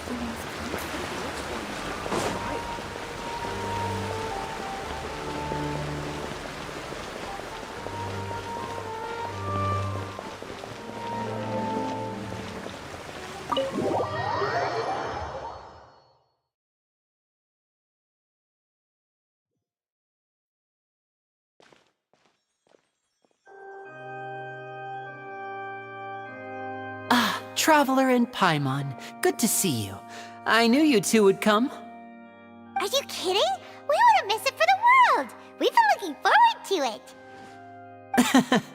I can tell, judging by how early you've arrived. But you're actually right on time. The audience still hasn't started entering the venue yet, which means now is the perfect chance for us to take you to the best seats in the house. Wait just a moment, I'll fetch the tickets.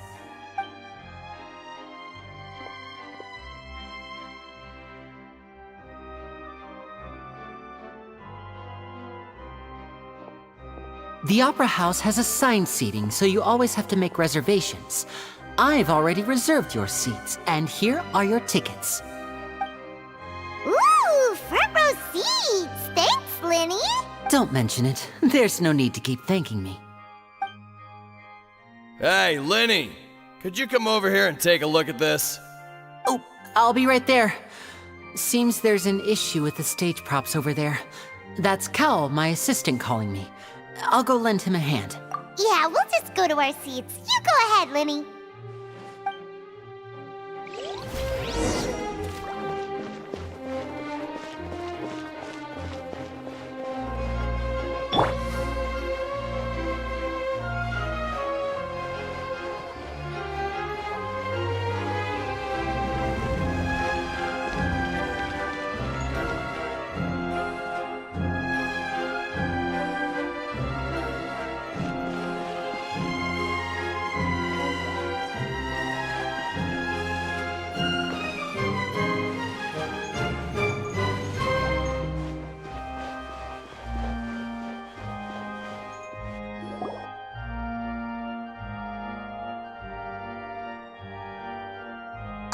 These should be our seats. Come on, let's sit down.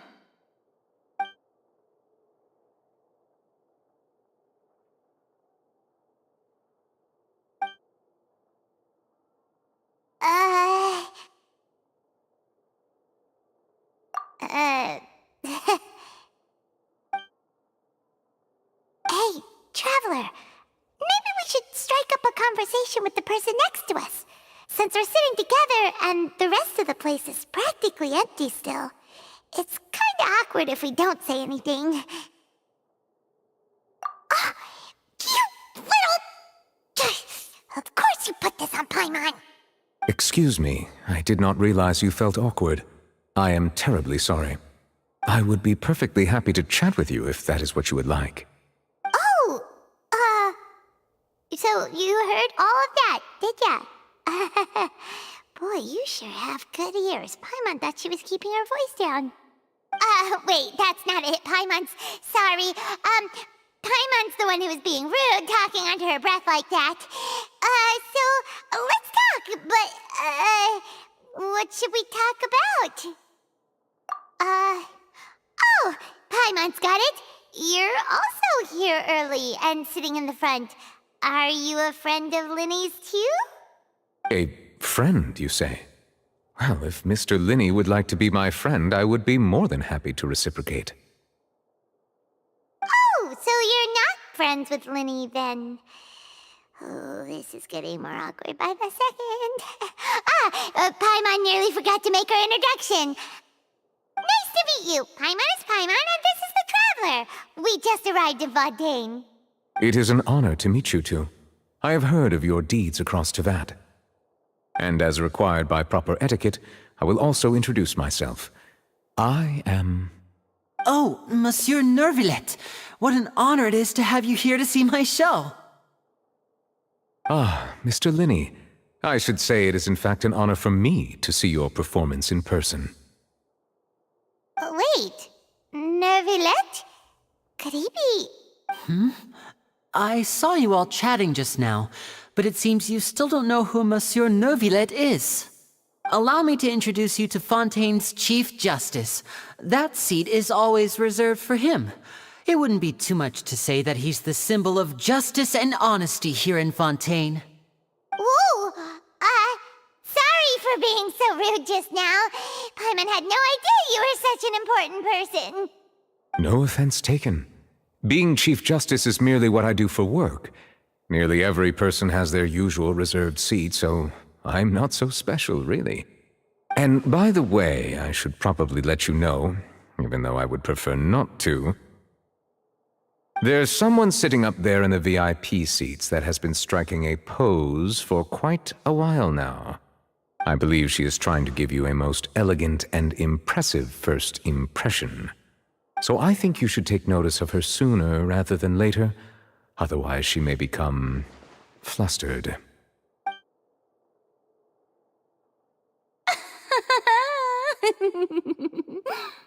Huh? Oh, it's Farina, the Hydro Archon. Huh. She sure has a smug and satisfied look on her face. Guess she has no idea that you saw right through her act. Very good. That is for the best. No need to pay her any more attention. We may now enjoy the show. Huh? So is this what things are like between the Chief Justice and the Hydro Archon? All right, please wait just a moment longer. I've pretty much finished my preparations, and the performance will start as soon as the audience has made their way to their seats. Yay! The show's finally about to start! Paimon can hardly wait! Paimon's never seen a real live magic show before!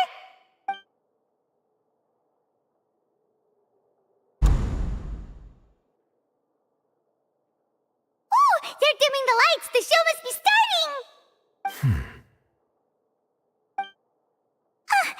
Sorry. Paimon will try to stay quiet.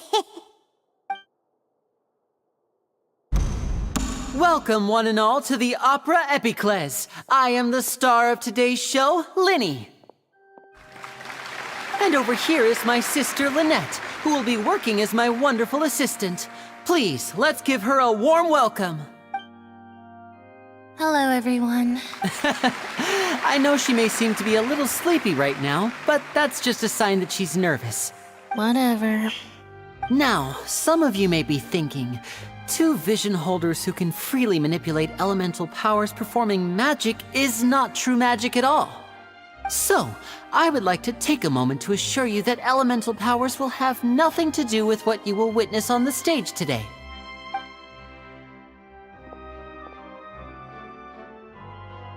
Both Lynette and myself have removed our visions for the show.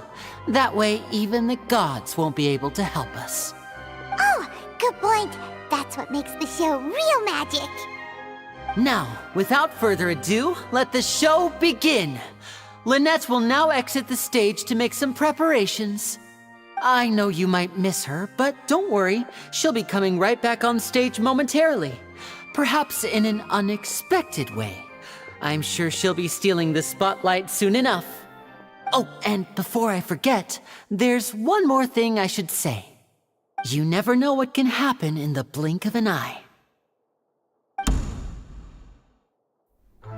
A magician's greatest skill is making things disappear or appear. The possibilities are endless.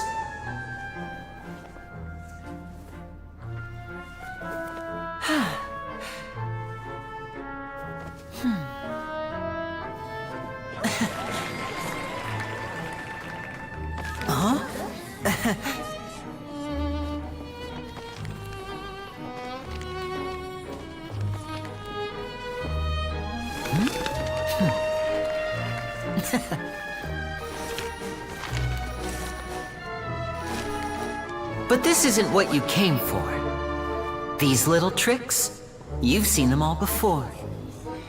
So it's time for something truly extraordinary, don't you think? This one's a little tricky.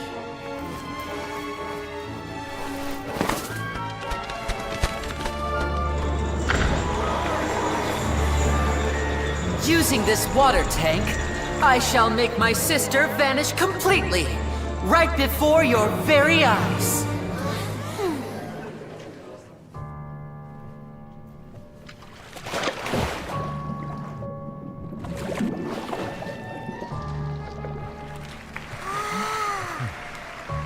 It's actually quite simple. She'll just turn into air bubbles and float right out of the top.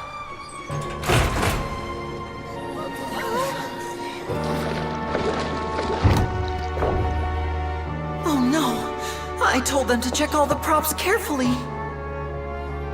With the lid on, even air can't escape. An amateur magician would be getting very nervous right around now. Luckily, it's me on stage, so let me show you what a true virtuoso can do.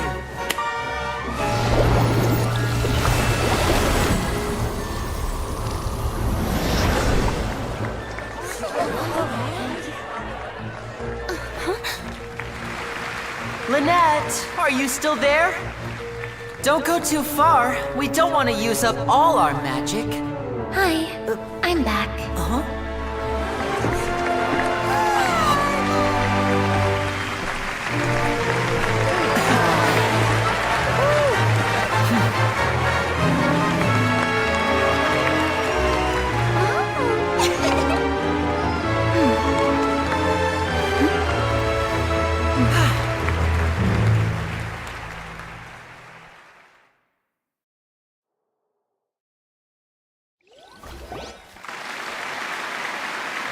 Whoa!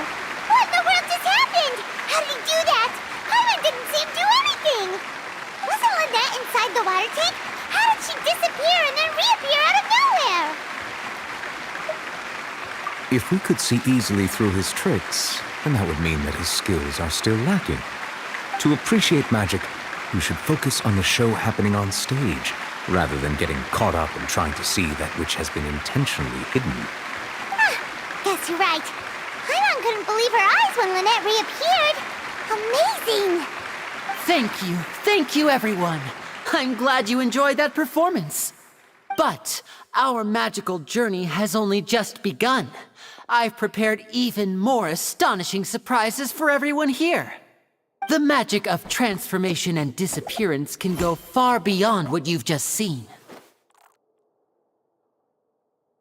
I'm sure many of you are thinking that escaping the water tank was impressive enough, but Lynette is still my assistant after all. In which case, I have ample time to make all necessary preparations. So, for my next trick, I will require the participation of one lucky audience member. Please, if my assistants could bring out the magical boxes now. There are 2 boxes and only 2 boxes. One is here, and one is there in the aisle among the audience.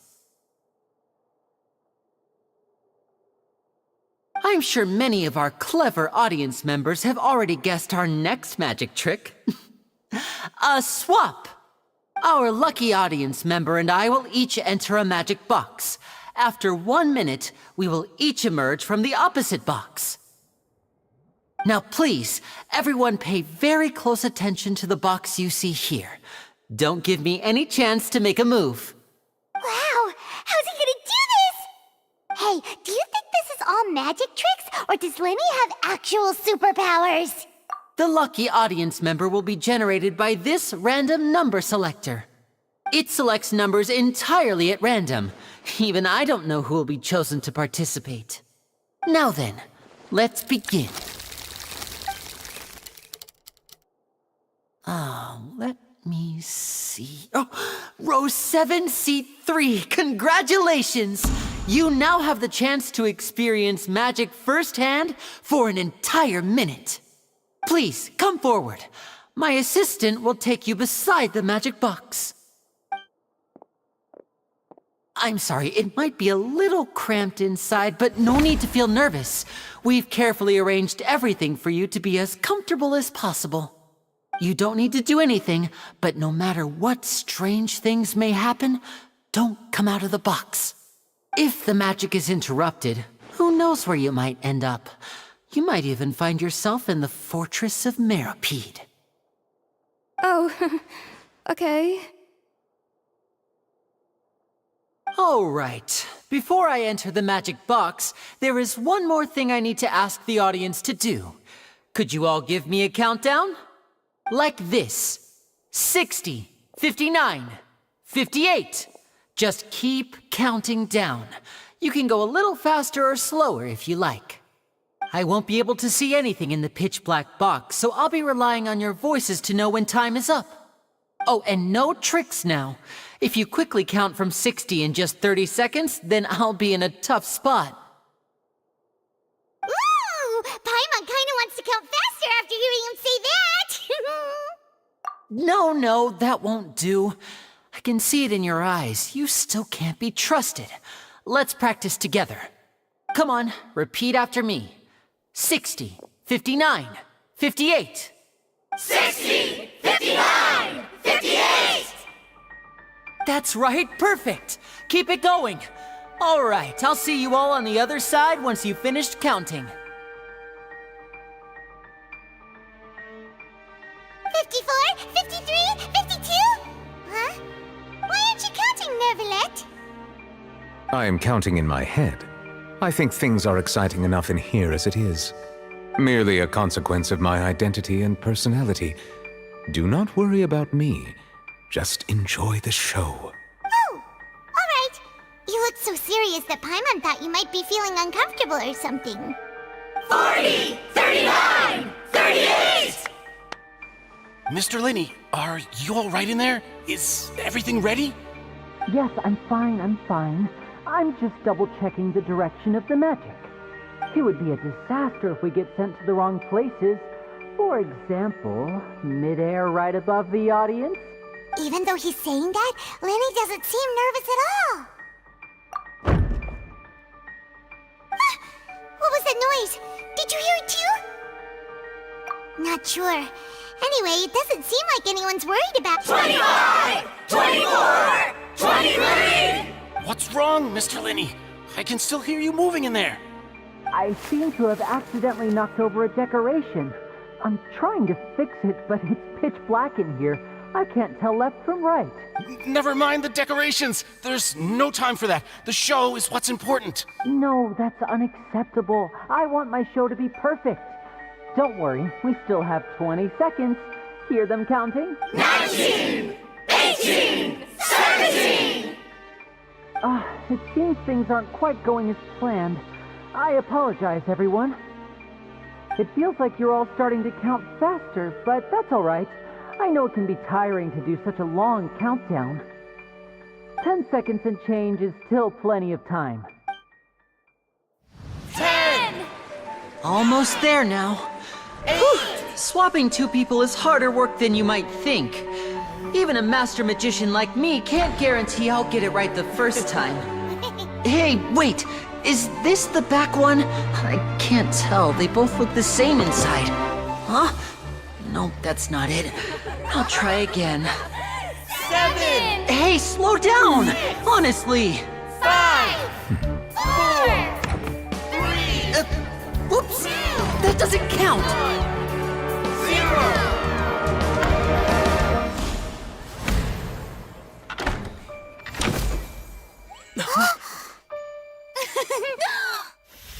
Ta-da!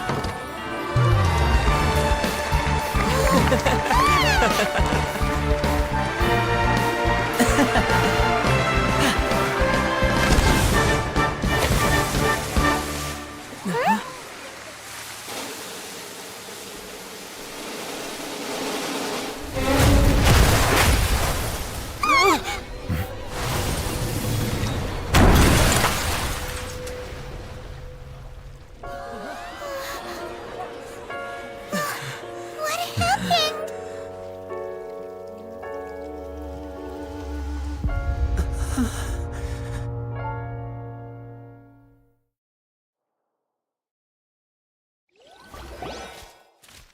Huh?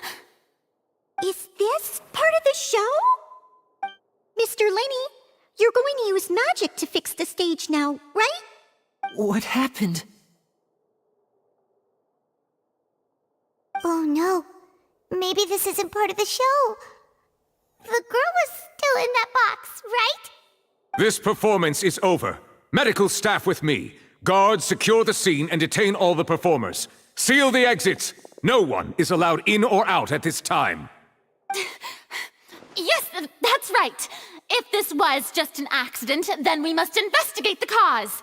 But if this was all part of some scheme, then those accountable will not escape the judgment of the God of Justice! No need to be alarmed, you two. We'll get to the bottom of this soon enough.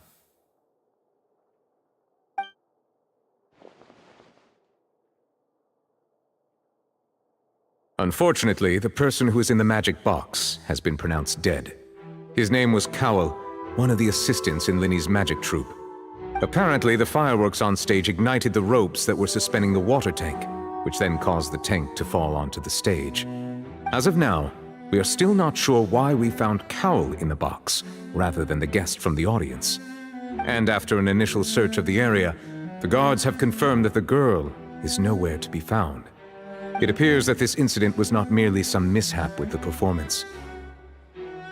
And there are many indications that it is connected with the case of the serial disappearances of young women. The serial disappearances case? That's the case that Charlotte mentioned before!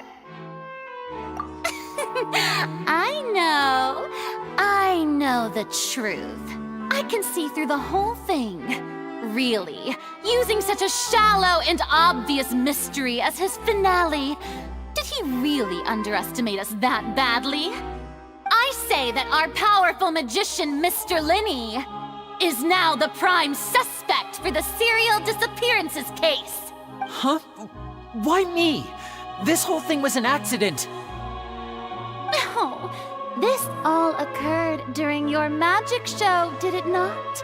The missing girl disappeared after being chosen, did she not? The deceased is one of your assistants, is he not? Now that I think about it, that whole speech about magicians making things disappear was nothing more than a provocation, a bald-faced challenge. That can't be right! How can Linny do this? He was in the box on the stage the entire time! We can even hear his voice! Besides, before the show, he told us that he would like to catch the criminal behind the disappearances! He couldn't possibly mean catching himself!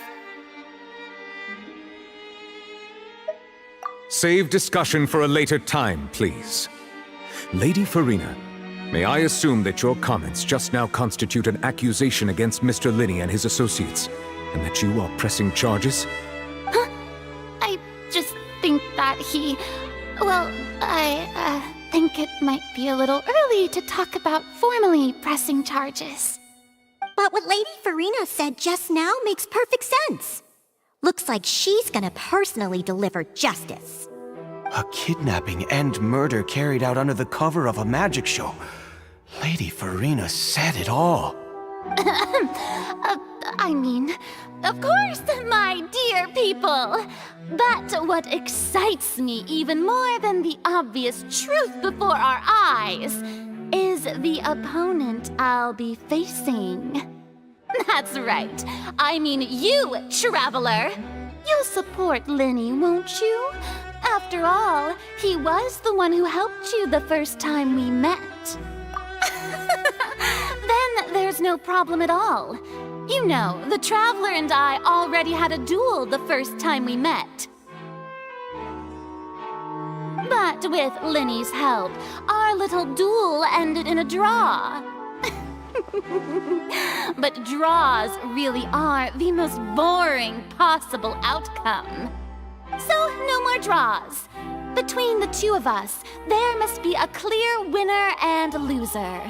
And what better place to hold such a riveting showdown and decide the true victor than here, on the grandest of stages, the Opera Epiclese. Huh? It wasn't a draw. She obviously lost last time. I understand. Charges have now been pressed, and as such, a trial is in order. Well, Traveler, seems Lady Farina has set you in her sights. But putting her dramatic rhetoric aside for a moment, I would like to ask you, are you willing to act as Mr. Linney's attorney and defend him in this case? Very well. The trial will be held a day from now in the Opera House. Both sides may investigate the scene to build their cases and search for the truth. Linney and his troupe are all potential suspects and shall remain within the Opera House. The audience may begin to leave in an orderly fashion once they have been cleared by the guards. A day isn't that long. Let's see what kind of case this big-shot Outlander can build in such a short amount of time. I'm really quite looking forward to hearing it.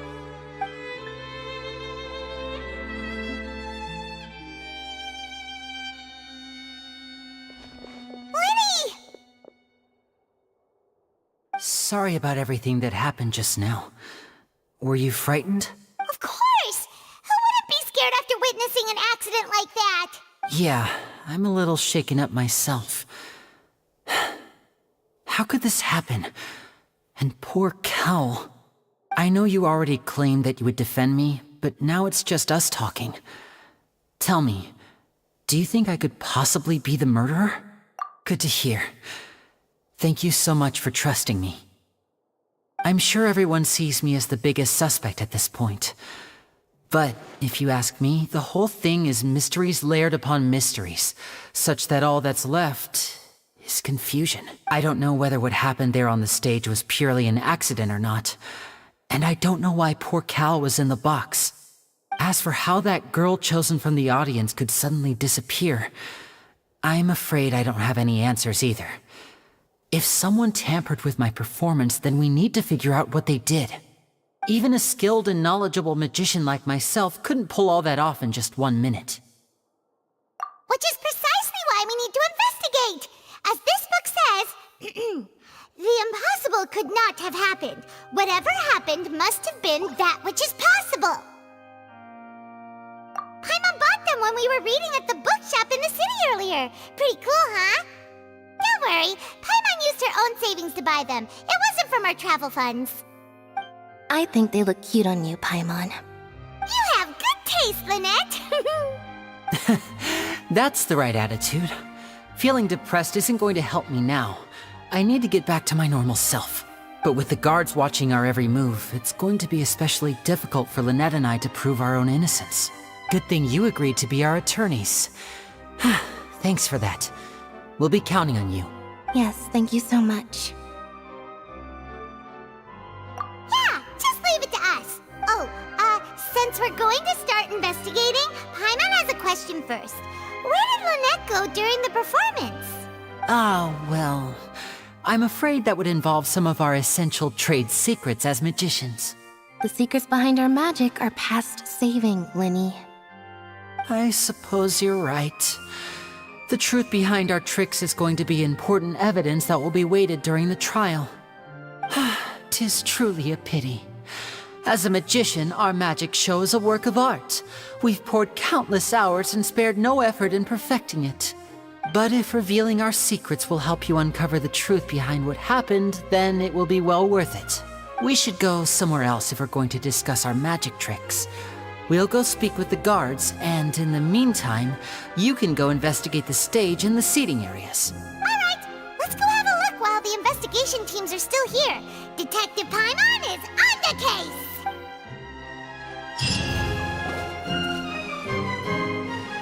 Hello, officer. How's the investigation going? Ah, I see. You must be the traveler that Lady Farina mentioned. Listen, I'll be perfectly honest with you. I'd avoid getting mixed up in this whirlpool of a mess if I were you. Huh? What do you mean? Come with me and you'll see. The deceased is one of Linny's assistants named Cal. Even though he hadn't joined the troupe long, he was hardworking and everyone generally liked him. The assistants are usually in charge of setting up and inspecting the props, as well as assisting with the show and keeping the crowd engaged. As you probably saw when you were in the audience, the water tank suddenly fell and smashed the box with Cowl inside it. This is the real mystery. We've already searched the scene and were unable to find any traces of the girl. However, if you look carefully, the box was positioned directly under the water tank. The ropes holding the tank were then burned by the pyrotechnics on stage, causing them to snap. All these factors lining up so perfectly makes it hard to see this as a mere accident. If anything, the more logical explanation is that the whole incident was intentionally planned, and Linny is the most likely person to have access to all these areas. But he doesn't have a motive! Are you both good friends of his? Well, you can't say we're good friends, but we've known each other for a little while. So in just a short time, he was not only able to win your trust, but even convince you to act as his attorneys. I know there's no such thing as magic. The real trick of a magician is holding the audience in the palm of their hand. I've seen a lot of cases. And I can tell you that people are the least reliable kind of evidence. Sorry, I tend to be pretty straightforward. Just know that I'm warning you for your own good. Anyway, you may investigate the scene of the crime yourselves if you're curious. Who knows, maybe you'll be able to come up with some new evidence.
I see that you're investigating the area. Well, it just so happens that I'm interested too. If you find any new and interesting leads, be sure to share them with me, all right? We don't have too many thoughts yet.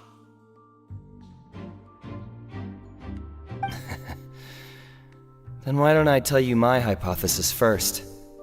The way I see it. And I'll start it with that loud thud. The thud? Oh, you mean the sound that happened during the countdown? Yes, exactly. It wasn't terribly loud, but I suspect that most people heard it. It's just that everyone was awaiting the results of Linny's trick with bated breath, so no one paid it much mind. But now that the incident has happened, the thud has become an important clue. That makes sense. So, what do you make of it? I'm of the opinion that it may have been the sound of Linny's accomplice. Lynette, perhaps. Jumping atop the water tank, or something like that. And when the pyrotechnics went off, she cut the rope, sending the water tank crashing down. But wasn't the noise we heard too loud for that? Perhaps the balance wasn't right, leading to a particularly rough landing. Well, that's true. I suppose I must reconsider. That does remind Paimon, though. What was with that sound?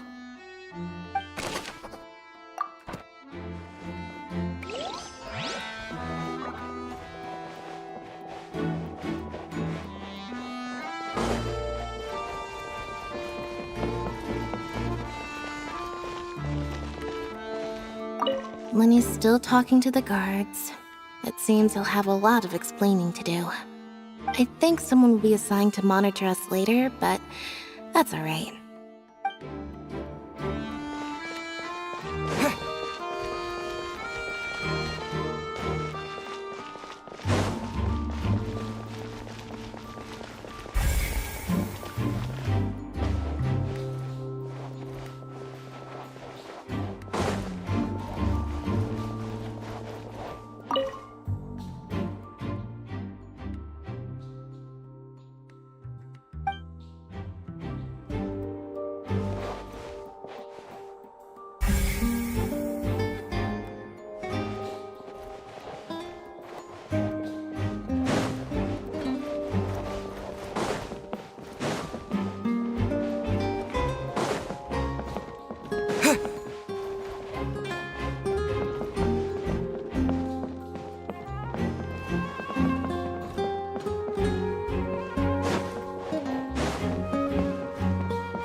Go ahead, have a look around. In the end, we're both after the truth.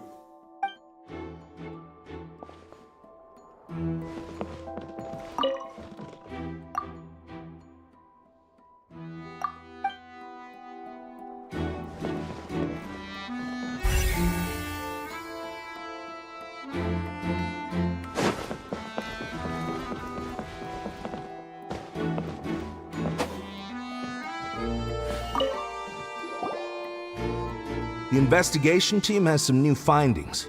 Turns out there's an issue with the random number selector after all. See, I told you. What if the machine picked some big guy's seat? You think the murderer would have still made his move then? Sorry to interrupt, but we're helping Linny and Lynette with their side of the investigation. What were you saying about the number selector? There's something wrong with it? You're trying to help them? That'll be a tall order. Linny used the machine to pick a random member of the audience during his performance, right? The lucky girl that later disappeared. Well, we thought there might be a serious problem with the machine, so we had it taken away for further inspection.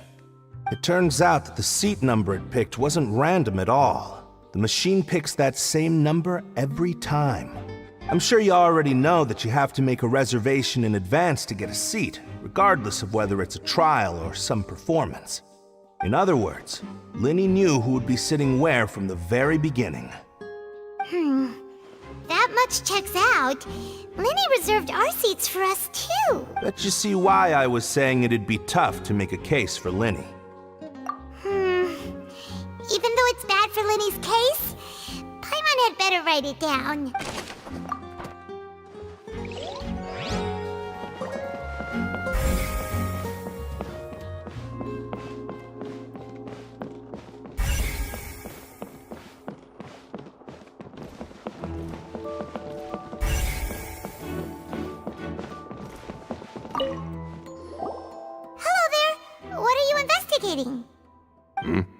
Oh, this location has also been cordoned off because the Magic Troop members are currently considered prime suspects.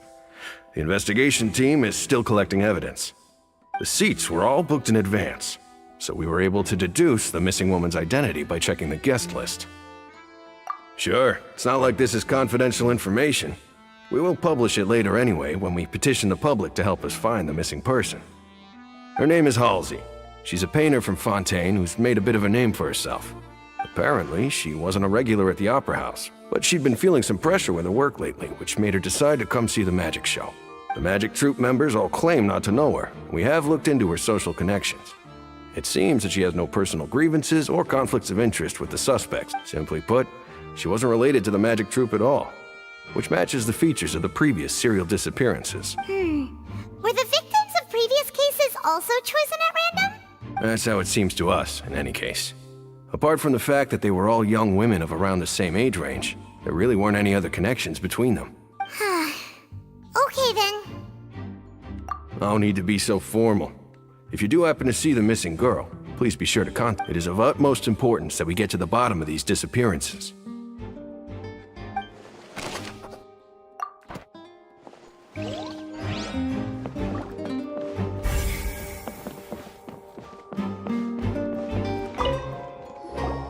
So this is the rope that broke and caused the water tank to fall. The rope looks pretty durable. How can it be burned through so quickly by fireworks? Why are you suddenly so serious, Traveler?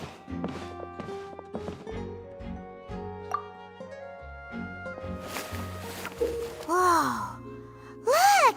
This bit is made from different material! Most of it was burned away, but there's still a little bit of it left.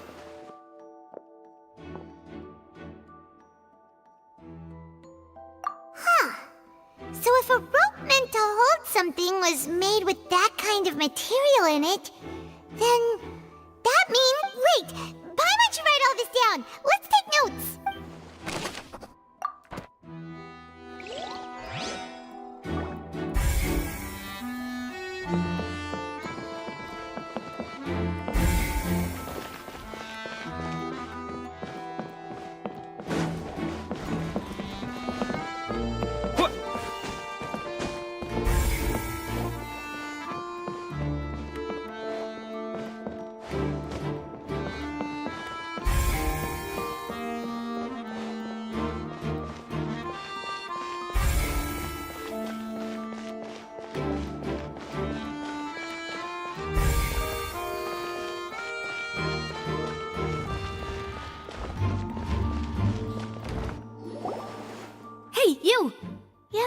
of you, over here. I've been keeping an eye on you for a while now. Huh? You mean us? That's right. If I'm not mistaken, you're also among those who wish to cut down the thorns and pursue the truth. No? And by the looks of it, you're not from Fontaine. Well, you're right on the more about that one, but who are you? Have you never heard of the Spina di Rosula?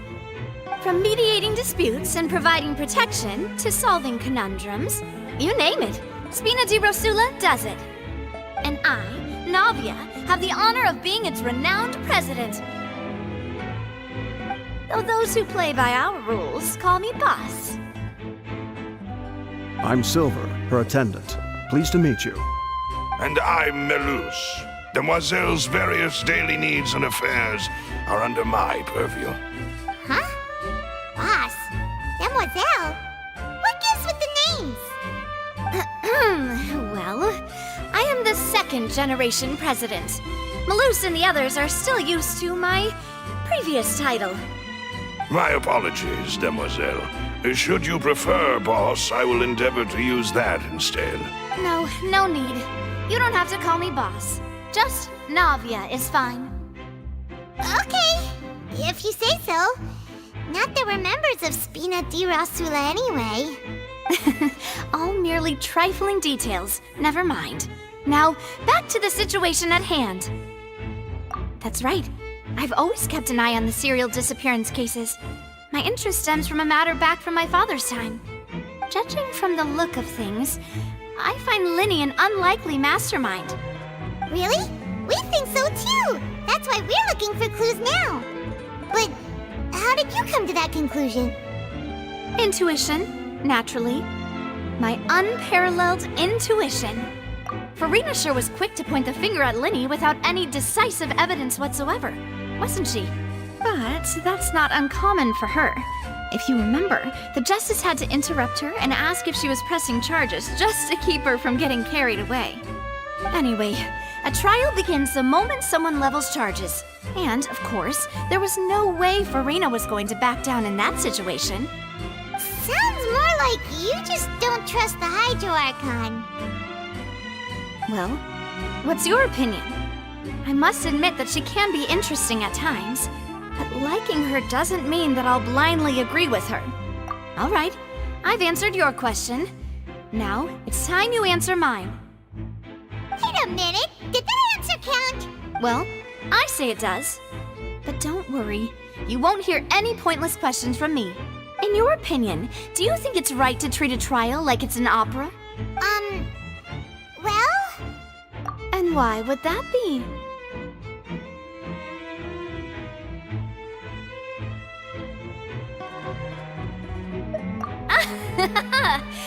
See, Silver and Melus? I told you they'd be different. Most astute of you, Demoiselle. I too think that the Traveler's response was most excellent. No matter how wonderful the script or how fervent the audience's expectations may be, the trials that go on stage here must be based in fact. And if that can be done, boss, then... All right, that's quite enough, Melus. Anyway, I like your answer. You passed with flying colors. Now, I need to make some preparations, following which our joint investigation shall commence. You two shall be my assistants. Wait! Since when did we become assistants? Well, I can be the assistant, sure. Or your companion, if you like. I'm really not that fussy. That's more like it. Far be it from me to brag, but I believe that Demoiselle's intuition will be instrumental in uncovering the truth. You wish to save a friend from false accusations, and we wish to unravel the disappearances. In this sense, our goals are aligned. You have a point. You're quite the talker, aren't you, mister? And what about you over there? What do you think? You seem like you've got something on your mind. I have nothing to add. Oh, alrighty then. We'll be making some preparations first. Just be sure to let us know if they start revealing Linny's tricks. Thanks!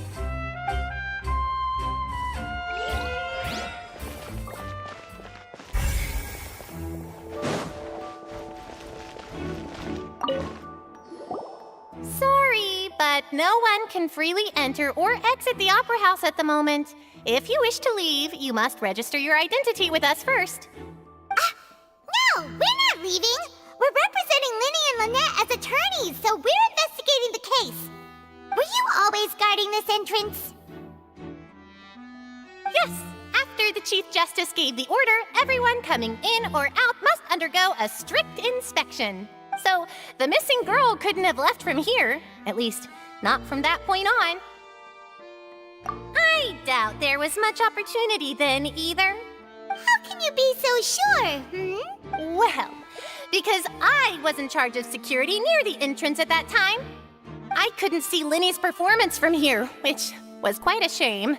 Just my luck. But still, I did not abandon my post, and I stayed put no matter how loud the applause was. If someone had so much as even approached the door, I would have noticed it, let alone if they had tried to leave. We Melazines are good at that sort of thing, you know. So, it's safe to say the girl couldn't have left through here. Alright, thank you for your help. This'll be useful info.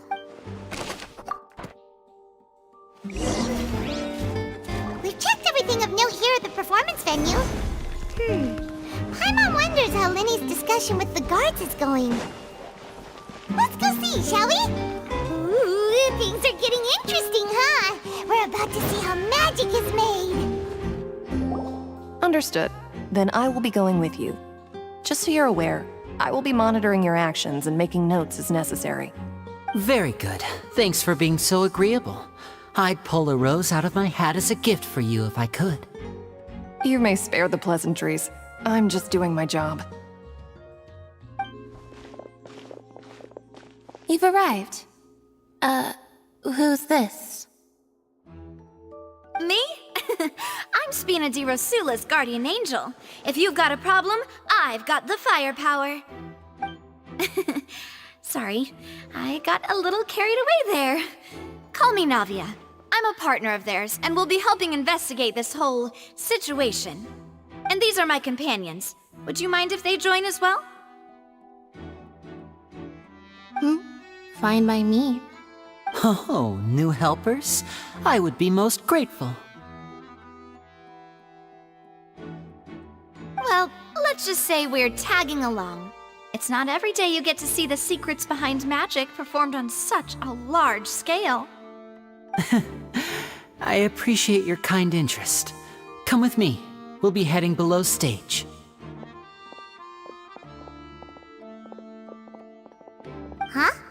Below stage? Yes, a world of secrets is hidden beneath this magic box, prepared specifically for this switcheroo trick.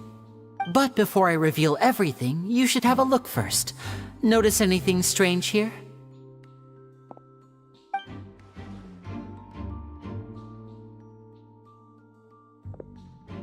I'm not trying to be dramatic. Remembering the details of a trick will help you understand the methods used to perform it more easily. Huh. Weren't there balloons and other decorations here?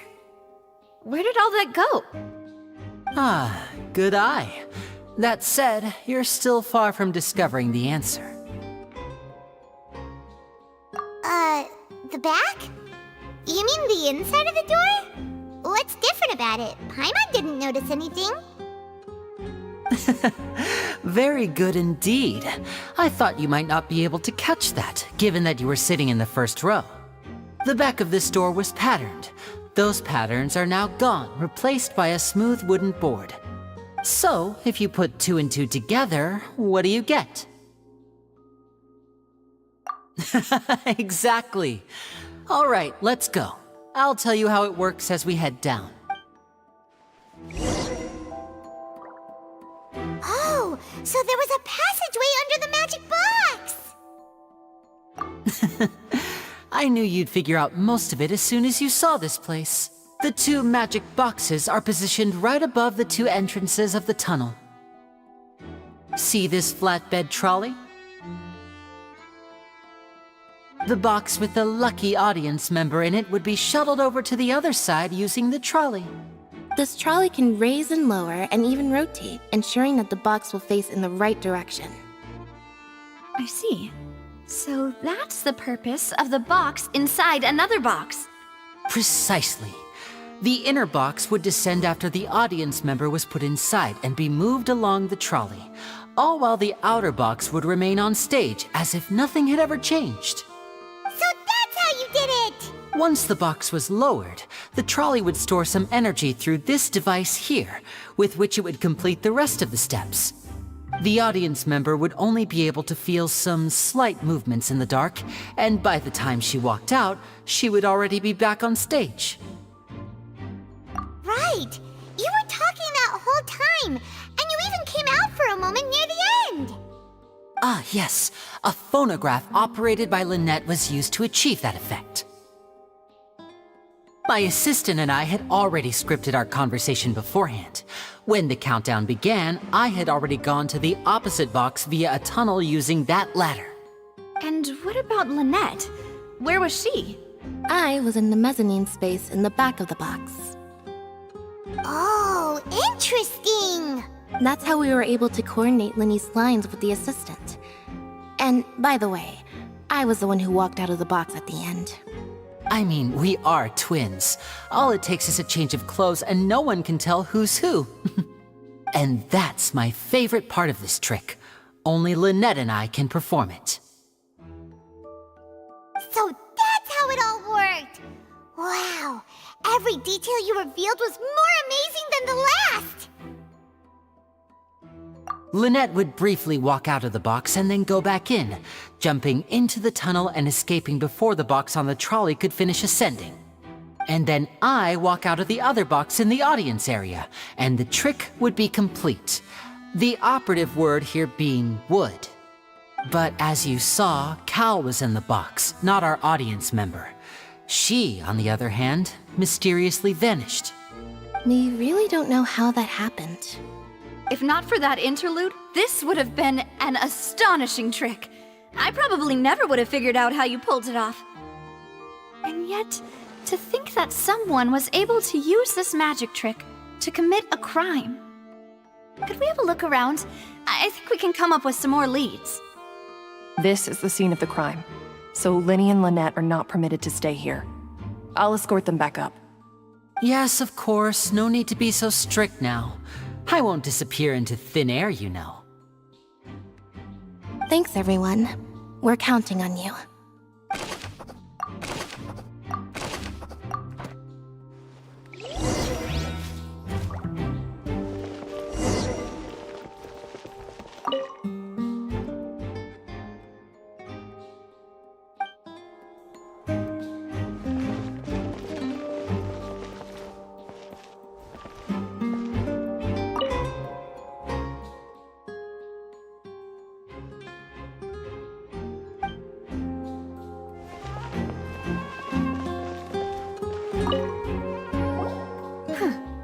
What's this? Looks like a hook tied to the end of a rope. Huh? There's all kinds of odds and ends here. Perhaps it was a prop for a different trick. But why would it have been left here? Whatever it is, let's make a note of it first.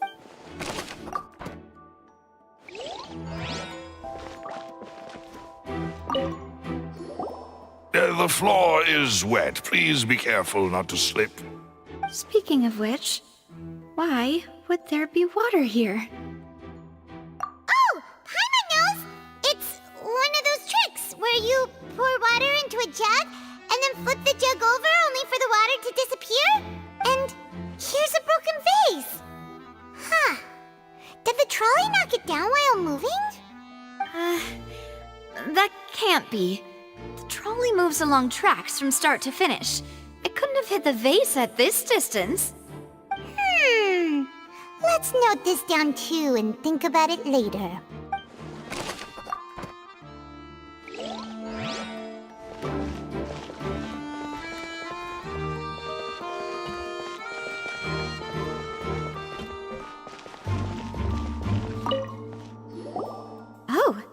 These are the clothes that the lady chosen from the audience was wearing, right? Her clothes are here, but she's nowhere to be found. Right. And do you really need to do that if you're kidnapping them? Ugh, this is so confusing. Paimon doesn't want to be a detective anymore.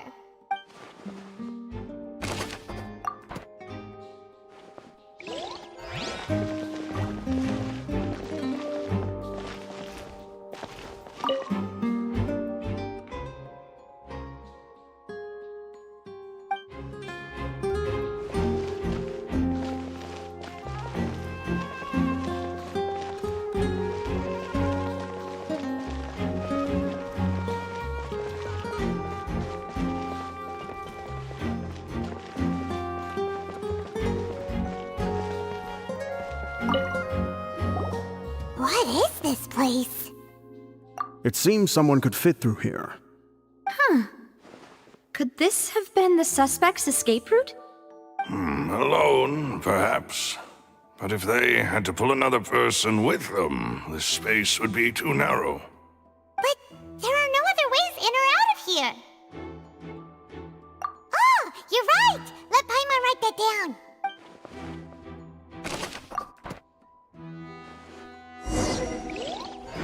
Seems we're just about...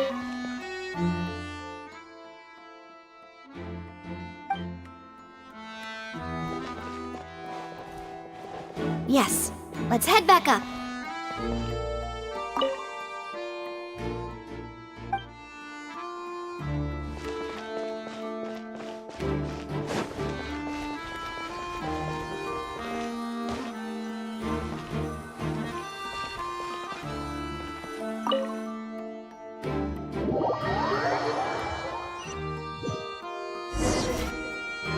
Well, we've ascertained the state of the crime scene. Let's find a place to sort out our findings once Malus returns. Seems to me that there are several things that don't add up here. Apologies for the wait, demoiselle.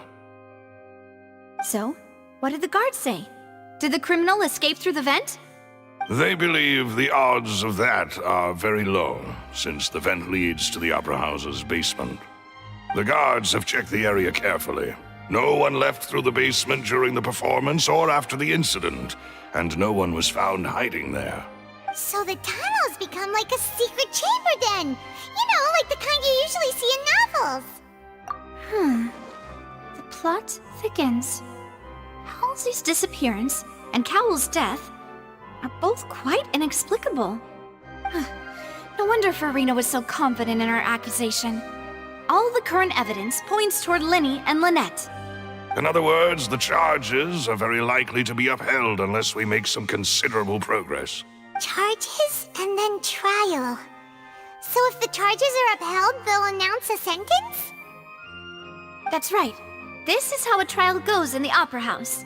During the proceedings, the Chief Justice and the Oratrice will hear statements from both sides. That's right. This is how indemnitium is produced. The statements from both sides, the defenses from attorneys, witness testimonies, and even the audience's emotions will all be projected on the Oratrice. To put it simply, it's as if the Oratrice has its own will, and is a judge in its own right. This also precludes any kind of favoritism on the part of the Chief Justice. And not that this has ever happened anyway. Once both sides have finished speaking, the Chief Justice will make his final decision. This, too, will be used by the Oratrice as a reference. Then, finally, the Oratrice will be consulted by officials. The result it returns is the will of justice itself. Huh? So that machine is the one that actually decides? Paimon thought Neverlet called the shots. In practice, there is very little difference. Both have always come to the same judgment, which is why people have great faith in the Chief Justice. Ah, yes, the guards also asked me to convey that none of us will be allowed to leave this place before the trial. Huh? Why? Because we've chosen to act as the twins' proxies. That makes us persons related to the case. They're concerned that we might be colluding with outside parties, or that we might find outside help to disrupt the case. And even if that were not so, it could prove problematic if we happen to spread key information about the case ahead of time. I'm ready to break out at any time. Whoa, whoa! There's no need for that! Paimon thinks they have a point. That said, are they providing food? Of course. I just hope you don't mind the lack of options. I'm afraid that catering to all tastes is not in the cards, nor is any guarantee of balanced nutrition. In that case, let's just sort out our findings together here. Pity. I was hoping to take you to try some of Fontaine's famous desserts, too. I mean, what better way to properly think through our findings than over some tea and sweets? Huh. Breaking out suddenly doesn't seem like such a bad idea after all. Just kidding, just kidding. Paimon will still do her best, even if there are no snacks. What do you mean, no snacks? Of course we'll have snacks. If we cannot buy some, then we'll simply make some. Huh? Here? But how? Understood, Demoiselle. Everyone, please come with me.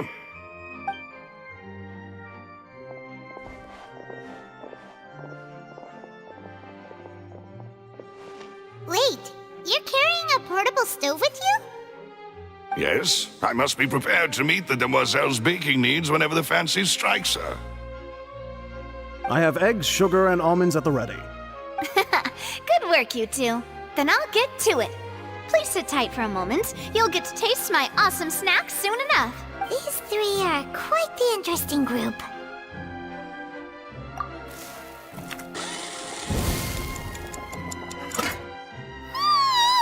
And Paimon thought it smelled good while it was still in the oven!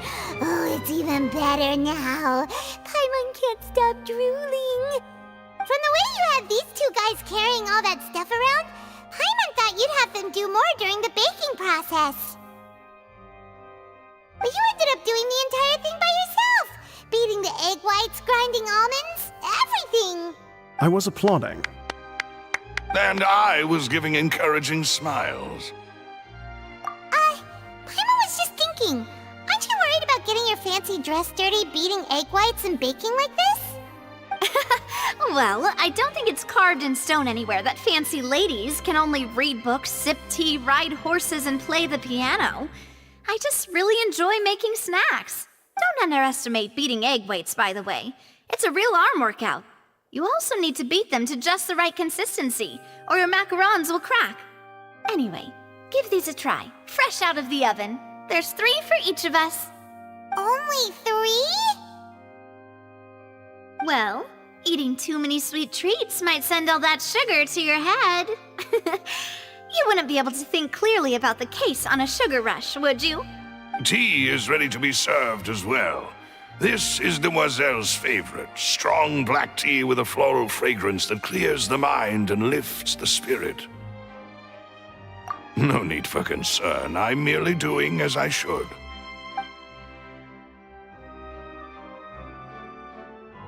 All right then. Down to business.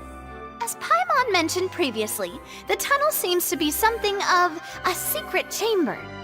However, we can assume that Linny and Lynette were not alone within it. Some criminal also occupied its sealed confines. The magician twins could have committed the crimes, of course, but they lack any logical motive. Exactly! Why would they do such a thing right when everyone was watching?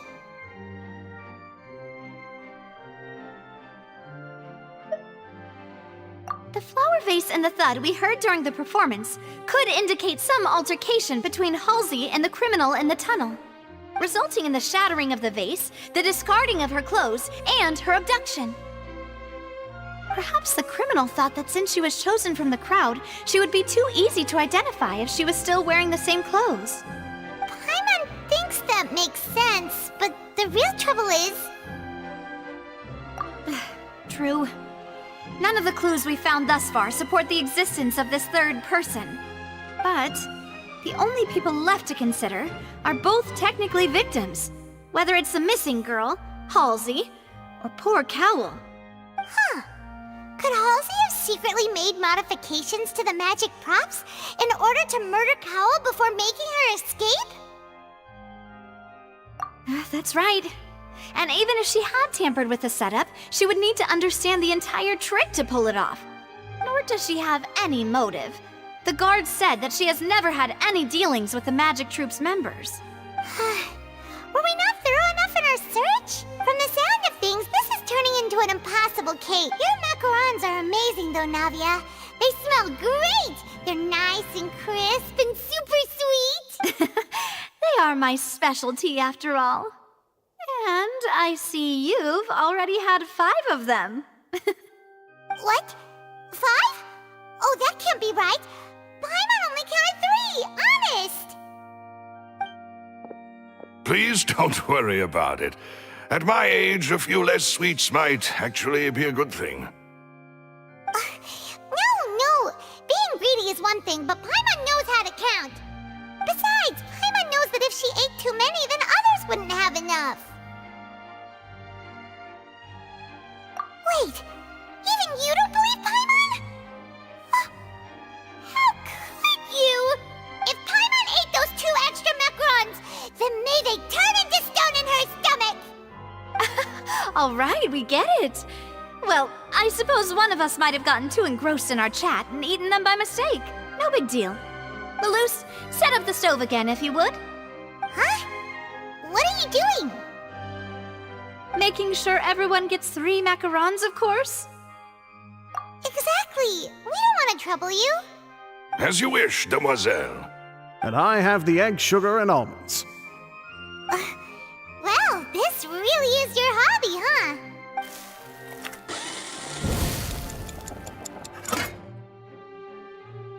Well, that's it for snack time. I'm going to have another look around the area. I don't know what we're looking for yet, but we've still got some time. As attorneys, I suggest the 2 of you think the case over again. It would be awkward if you got all tongue-tied on stage during the trial. All right, thanks for your help and for the snacks.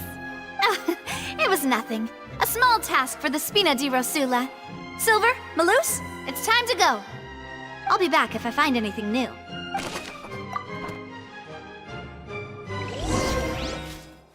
right, it's time to put our heads together. We've got to get our defense ready for the trial. Oh, it's probably gonna be a long and difficult case. There's no point in worrying about that now. We just need to prepare. Here, take Paimon's notes. They should help you review the situation.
understand.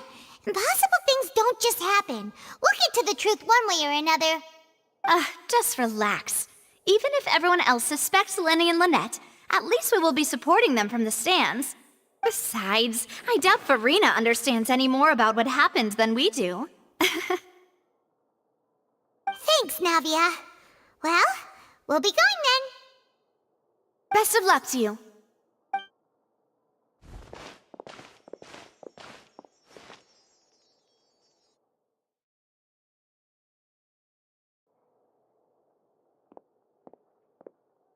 Ah, finally, you're back.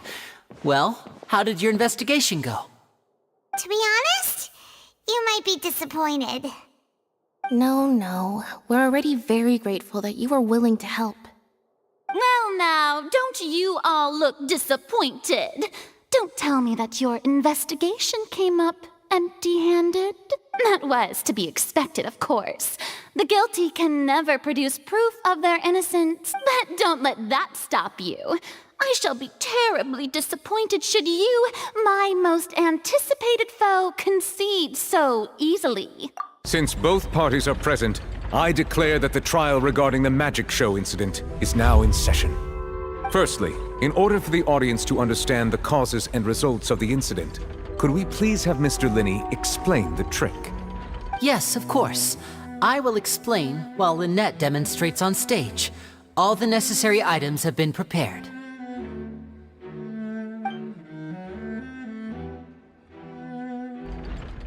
Thank you, Mr. Linney. In that case, I take your statement to be that you ran to and remained hidden within the magic box in the audience stands once the trick began, and thus could not have committed the crime. Is this correct? Yes, that's correct, Your Honor. In that case, I call upon the prosecution. Lady Farina, do you wish to refute his statement in any way? Why, of course I do. Allow me to take the first shot and break this case wide open. Mr. Linney is clearly lying. There is no way you could have been in the box the whole time if you were to abduct Halsey and murder Cowell.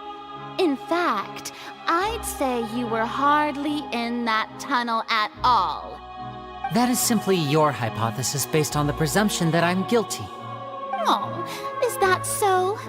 And if I may ask, what did you hear while you were inside your box? The roaring countdown of the crowd, of course. That's how I kept track of the time and built anticipation for the finale. And you didn't hear anything else at all? Nothing that might leave an impression of any kind? No, nothing. I see. But when the count reached 30 seconds or so, there was a thud. One so loud that I believe practically everyone heard it.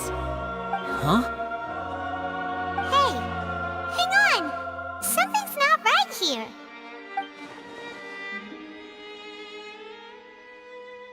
Yeah, I'm sure he could have heard a noise that loud from inside the box. I was right by the box and I definitely heard the thud. Look at those scales. Could those mean... Well then, ladies and gentlemen, allow me to use the words of the magician himself. You never know what can happen in the blink of an eye. Indeed, it seems his alibi can also collapse in the blink of an eye. Of course, I have armed myself to do far more than smash your alibi.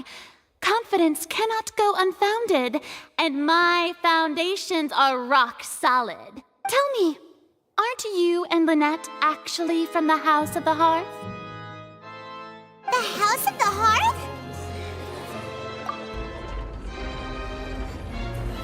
No wonder they did something like this. So the serial disappearances were the Fatui's doing. Now it all makes sense. I've got a feeling that what happened on stage probably wasn't just an accident.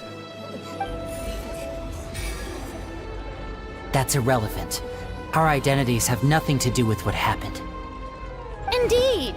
Then perhaps you could tell us everything that happened during that 1 minute. Your first priority is to prove yourself innocent after all.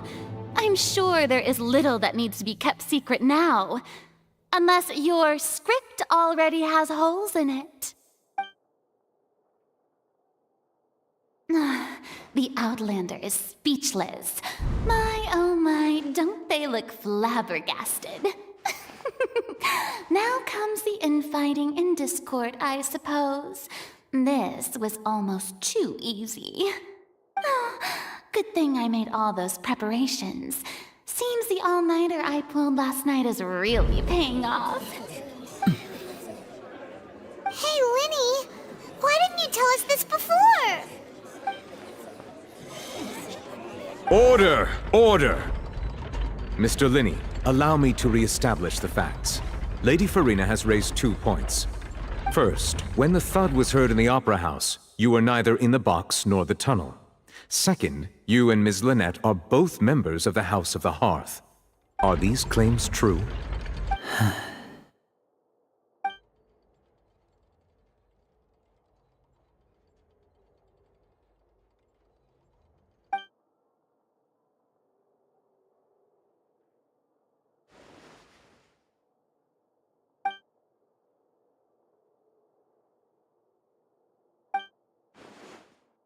Please answer my question, Mr. Linney.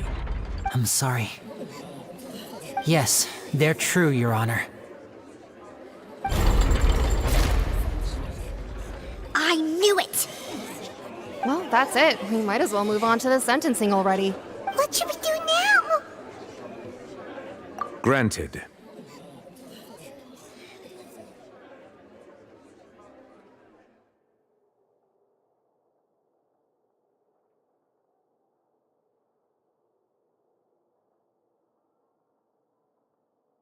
In that case, what is your request? Is that really necessary? They're already as good as guilty. The defendant deceived their own attorneys. What is there left to discuss? Order! Order, I say! Your request is reasonable, and we shall adjourn. This trial will reconvene in 1 hour. So you would stick to Mr. Linney's defense even after knowing what you do now? You certainly have more professionalism than I thought. In that case, my dear audience, let's allow the joy of victory to steep for a little while longer.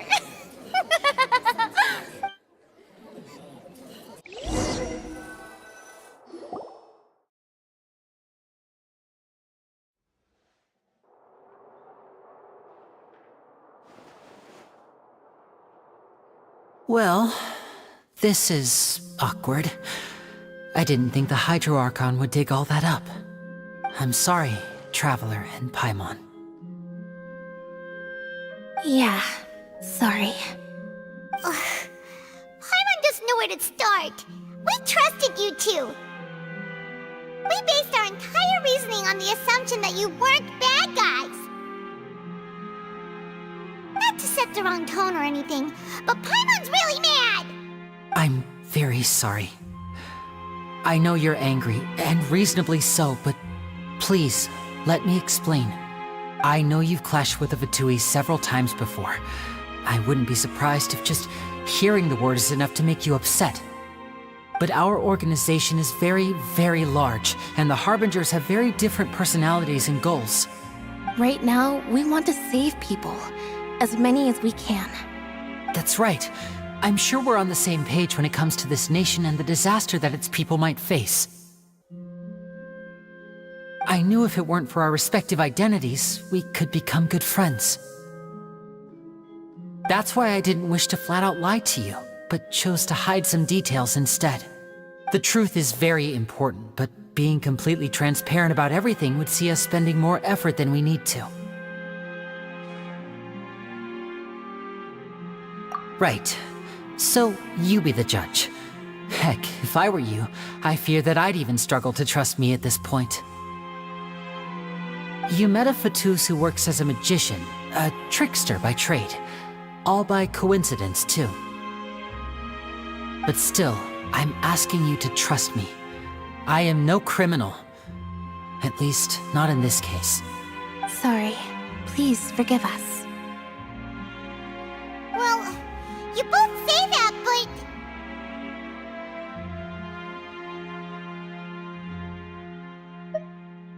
Right, let's hear your answer first, and no lies now!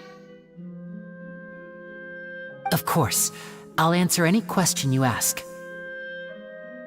We've been trying to find out how the Oratrice operates. We want to know why it has a consciousness. Why can it deliver sentences accurately? During our investigations, we learned that the machine's core is beneath it. From that moment on, Lynette and I have been designing this box swap trick with the objective of getting close to the core. Is that why you needed a whole minute? That's right. In truth, the audience would take about 75 seconds to count down from 60, while I would only need 15 to get to the opposite box. So, after jumping into the tunnel, I accessed the Opera House basement via the vent, and went to investigate the room in which the core is stored. That air vent was created during the construction of the tunnel specifically to execute this step. Well, nothing. As soon as I reached that room and was about to investigate, I heard someone's voice. Which should have been impossible, of course. I was quite certain that I was the only one in the room. That voice seemed to recognize me and tried to speak to me. I chose to err on the side of caution and retreated the way I came. On the way back, I saw the broken vase and the clothes on the ground, but the countdown was almost finished, so there wasn't time to give it any thought. After that, the homicide occurred just as you saw. Well, that explains why you didn't hear the thud. Because of that prophecy I told you about, of course. We must know all we can about this nation's secrets in order to deal with that prophesized crisis. That's the only way we can save everyone. So, there you have it. The whole truth. I swear, I didn't hide anything from you this time. It was never my wish to proceed under this cloud of mistrust either. But like I said earlier, you can be the judge. If you want to leave because you don't trust the Fatui, there's nothing I can do to stop you. Well, Traveler, you decide. Paimon will follow your lead however you choose.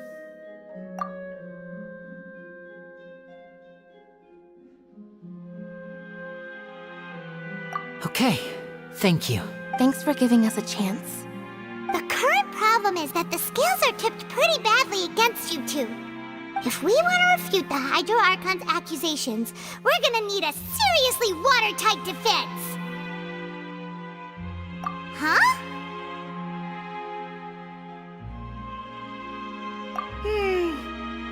Oh, Paimon thinks she gets what you mean.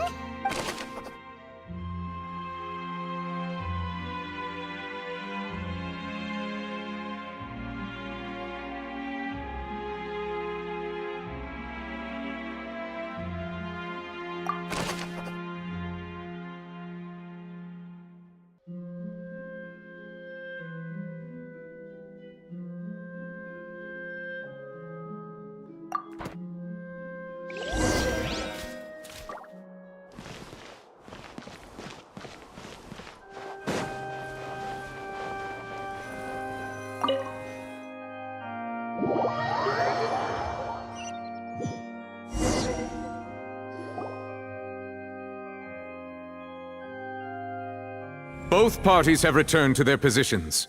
Let us continue the trial. When last we left off, Mr. Linney acknowledged the new evidence presented by Lady Farina as fact. Therefore, Lady Farina may continue stating her reconstruction of the events. Ugh, that took long enough. Now then, if everyone would lend me their attention at this stage, let's revisit that scene from Linney's perspective.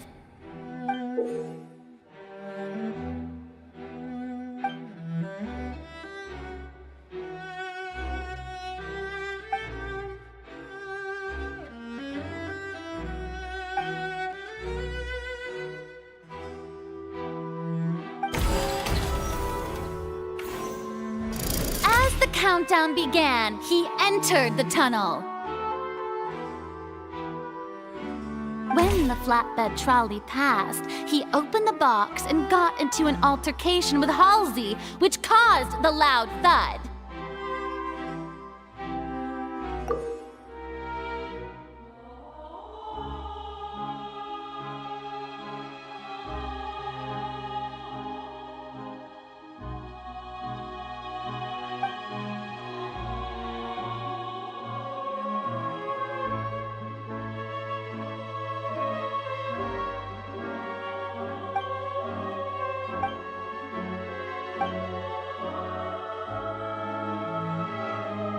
did not realize that the sound could be heard by everyone in the opera house, which is why he claimed earlier that he could not hear the sound. Finally, he used the vase to knock her out, before making her change clothes to prevent others from recognizing her. At this time, Cowell arrived in the tunnel, having heard that strange noise, and caught Linny red-handed. So Linny proceeded to knock him out too before stuffing him into that box. Afterward, Linny passed the unconscious Halsey to his accomplice through the magic box in the audience stands, before operating the devices such that Cowell's death would be ruled an accident. And there you have it. That's the truth behind what happened. Does the defendant's side have any objections to Lady Farina's description of the events? The key to refuting Lady Farina is the order of events, what Linny experienced, and what he saw.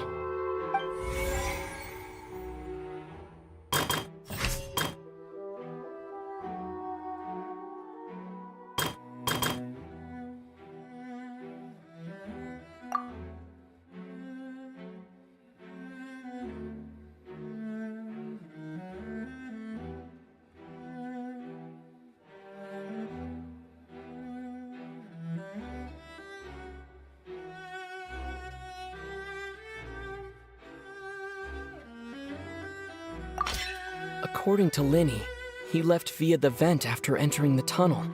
He couldn't have had that altercation with Halsey.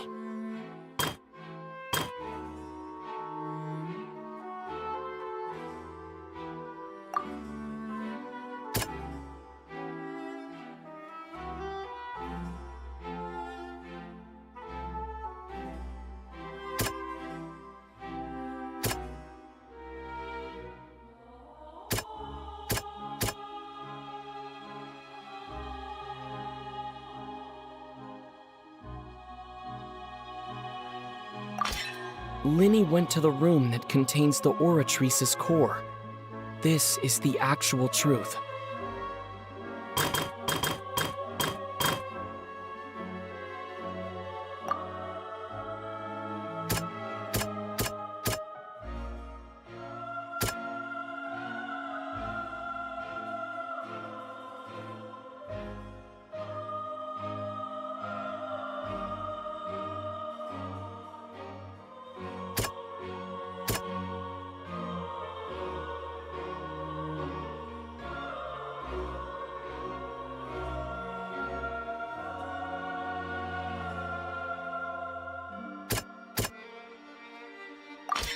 Linny did not take part in the underground altercation.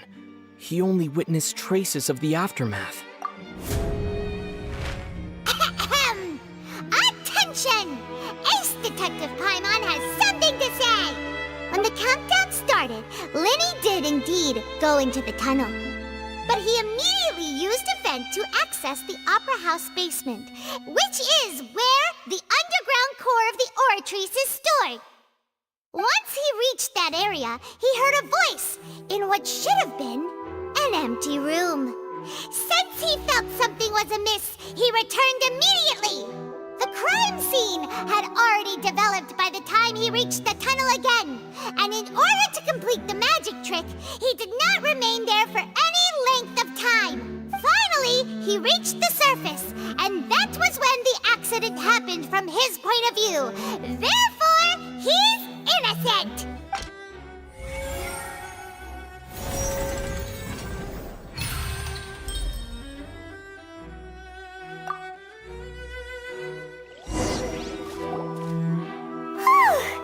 Paimon did it! Paimon actually managed to say all that! Wasn't it awesome? In other words, you believe that he knew nothing of the incident? That's right! My reasoning?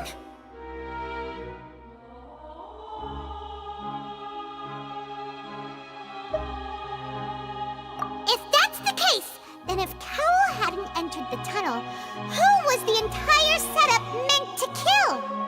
Assuming that what you say is true, Linny only needed to kidnap the young girl to cause a new disappearance case. What would the point of killing someone on stage be? Oh, they have a point. That's right, you tell them!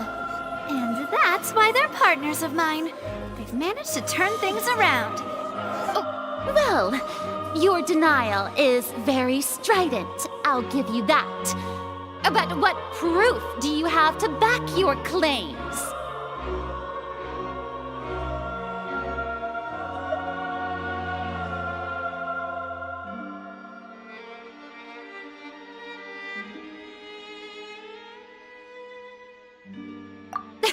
Of course I do.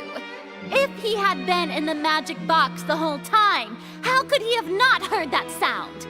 Why do you ask? You're saying that he wasn't.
Sure we don't need to give this more thought?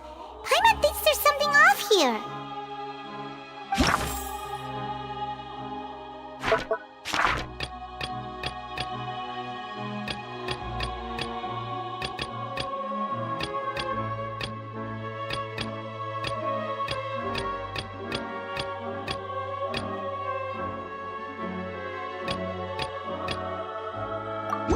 Are you sure we don't need to give this more thought? Paimon thinks there's something off here.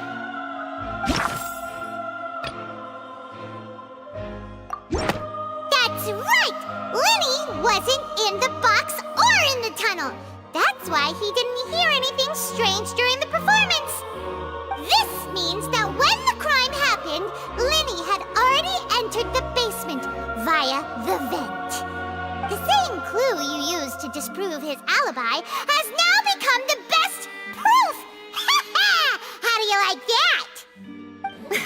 Well played. To think you'd use such logic. Well then, if it wasn't Linny who committed the crimes, then who was it?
Could there have been a third person involved?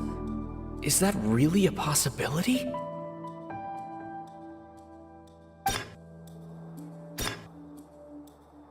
Halsey is the missing person and an ordinary audience member. Or did she have her own scheme all along? The deceased's name is Cowell, Linny's assistant. He would have been able to tamper with the equipment.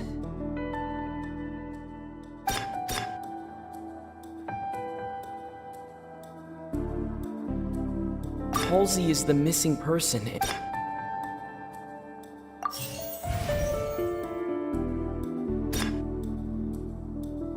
Could there have been a third person?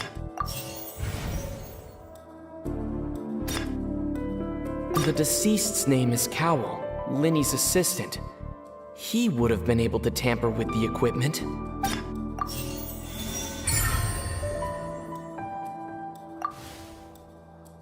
Huh? That can't be right. Are you serious? The killer was, in fact, Cowell, the deceased! Oh, is that so? How interesting! Let's hear your reasoning then. What I must do next is recreate the truth. What Cowell did, and how he went from would-be perpetrator to victim.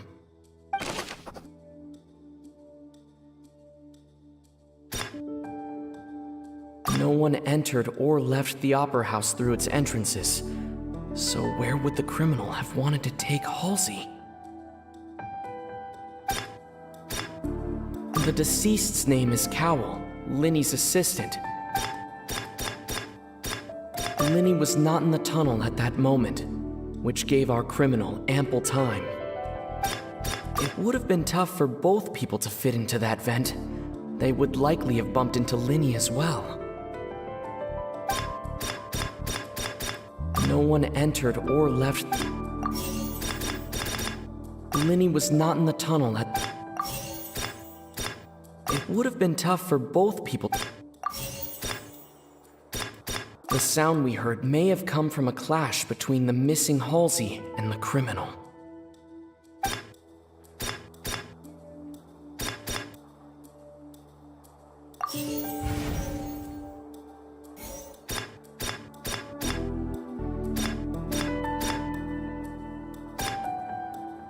It would have been tough for both people.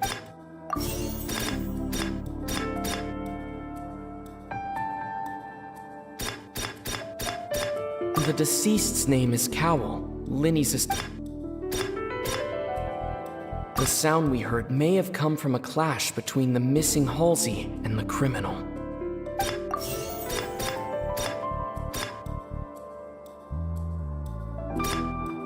Linny was not in the tunnel at that... No one entered or left...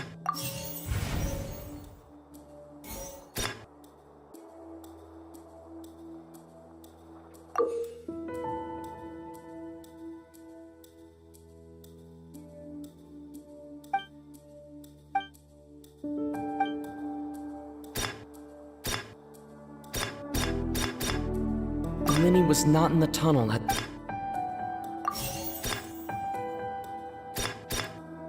No one entered or left... It would have been tough for both...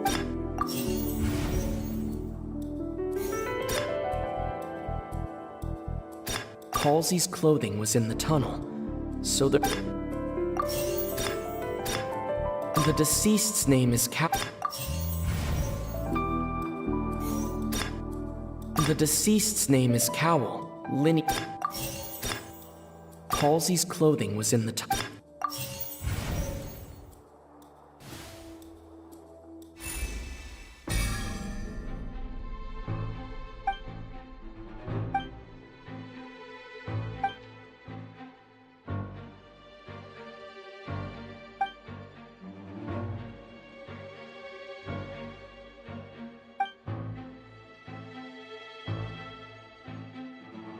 What's wrong, Traveler?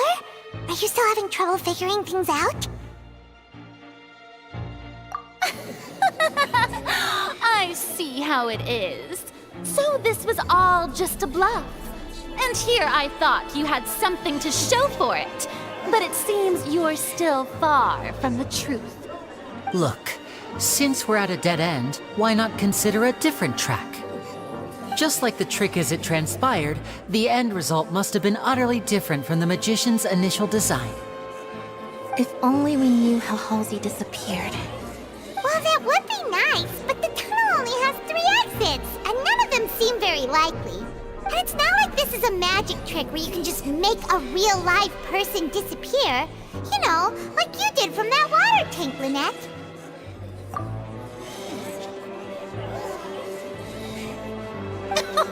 Excuse my interruption, dear opponents, but do you not see that the crowd is growing impatient? There is no greater sin in this opera house than an awkward delay in the performance.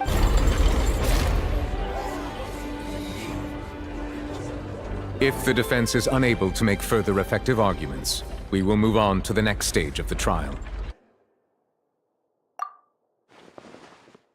Linny was not in the tunnel at that moment, which gave our criminal ample time. The sound we heard may have come from a clash between the missing Halsey and the criminal. The deceased's name is Cowell, Linny's assistant. He would have been able to tamper with the equipment.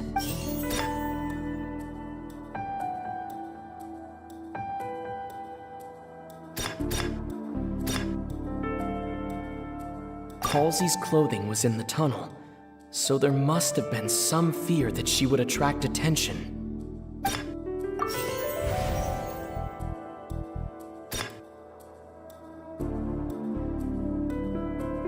It would have been tough for both people. No one entered or left the The vase was not broken by chance. It was used to cover important evidence. The water.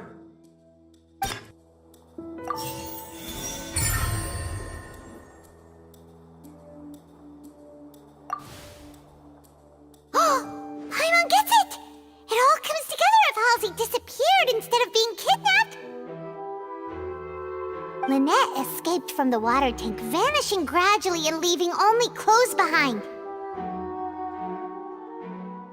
If there's a similar method where a person could be transformed into water...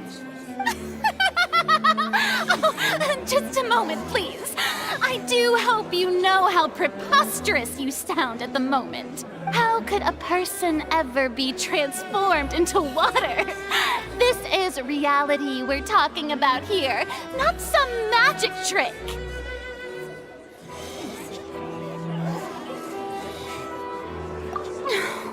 Must we really? I should think that of anyone. Your friend Linny already knows this truth very well.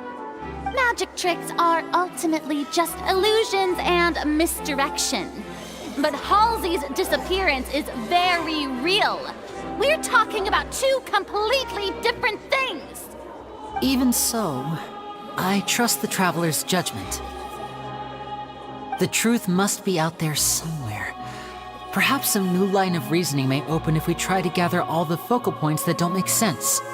Since Cal was the deceased, we haven't placed much attention on him. But given that we aren't making much progress with the case, it wouldn't hurt to have a look at his belongings, would it? People really do come up with all sorts of harebrained schemes when at the end of their rope. The way I see it, your suggestion that we broaden the scope of our investigation is nothing but a tactic for stalling the trial. Nevertheless, I believe that this is a reasonable request on the part of an attorney. Since the trial does indeed appear to be at an impasse, I believe that additional evidence may help us make more progress. Guards, please step into the lounge and examine the personal effects of the deceased Cowell.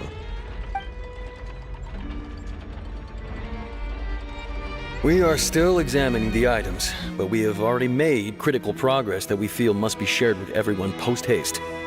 We discovered several test tubes of fluid within Cowell's baggage, each labeled separately. The notebook in his backpack claims that these fluids are...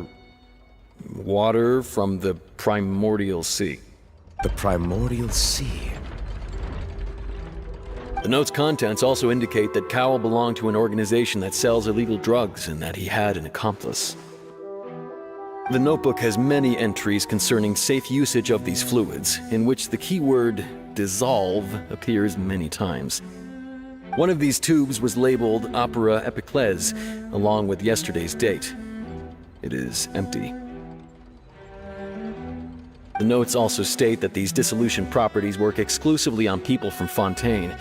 It's likely that Halsey was chosen as some sort of test subject. As such, we believe that the defense's hypothesis is, in fact, supported by sufficient evidence. You've gotta be kidding! People dissolving into water? Could something so ridiculous actually be true? Wait a moment. This reminds me of a certain prophecy, but it's just a coincidence, isn't it? Huh. If people can become water, does that mean that the water tank's real use was as a means to hide water stains? And if Cowell was targeting that girl... Wait just a minute. Could that mean... You two, with me, quick! Demoiselle, wait! What about your partners? Let's go. Just trust me. Order! Order! It is undeniable that further examination of the deceased's personal effects has yielded some surprising results, but we cannot yet verify the veracity of these clues. Still, let us assume that these clues are indeed authentic, albeit with the understanding that Ms. Halsey has yet to be found. Guards, please continue examining the items along these lines. Mr. Linney, it appears your hypothesis is supported by the evidence, so please continue speaking. Of course. Thank you, Your Honor. If we uphold this hypothesis, I believe that many of this case's seemingly unrelated clues can be connected together. Right! Like the metal hook! That one didn't make sense at all. Let's think about this. Cowell's methods must have something to do with that water from the primordial sea.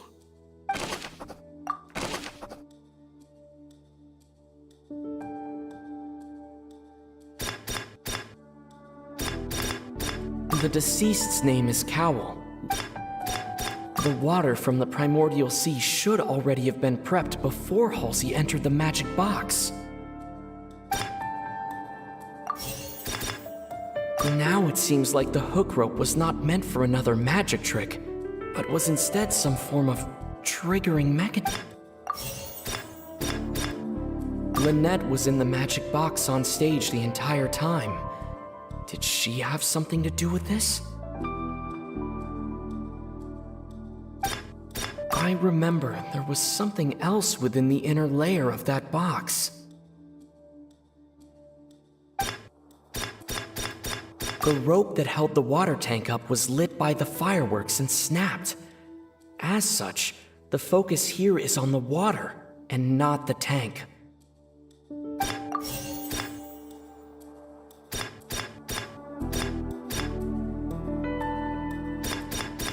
The deceased's name is Cowell.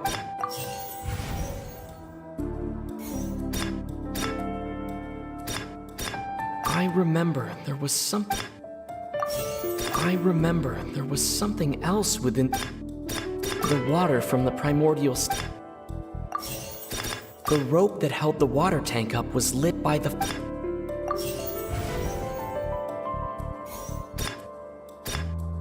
deceased's name is I remember there was something else with it.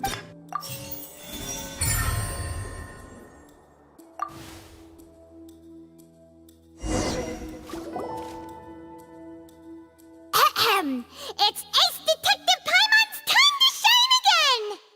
In the original plan, Cowell would tamper with the water tank rope and the number selector securing his target. When the magic box containing Halsey was lowered, the metal hook would retract gradually and pierce the balloon at the top of the box.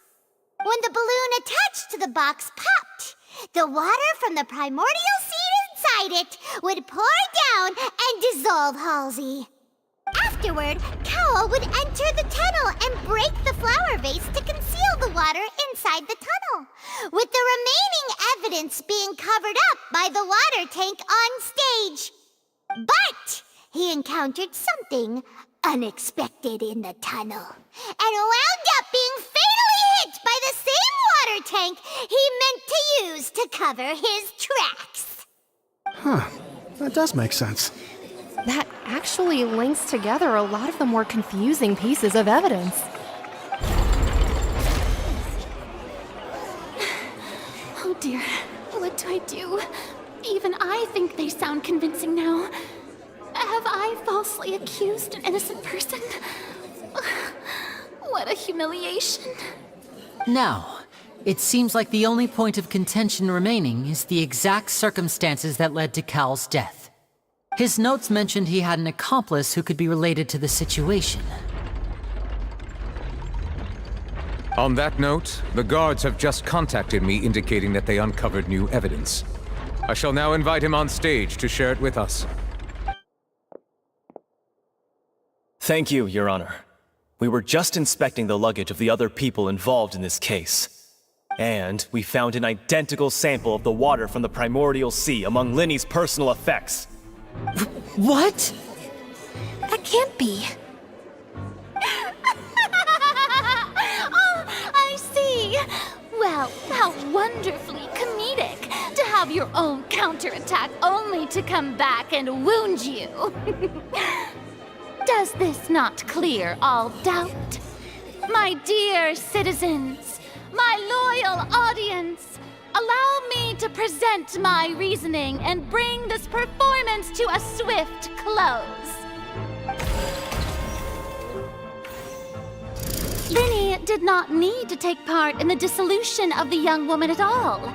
Indeed, he did leave the scene via the vent.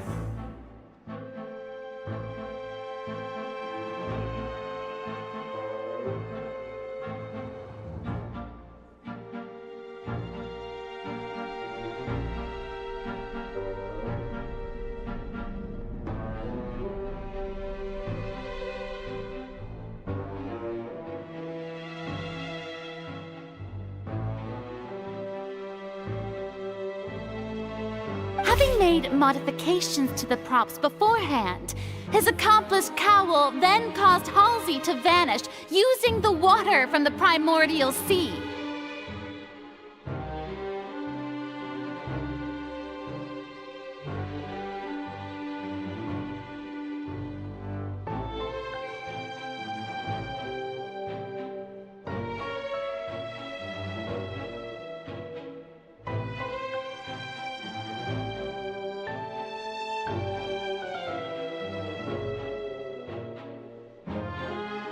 But upon his return, in cruel avarice, Linny desired sole credit and prepared to do away with his partner in crime.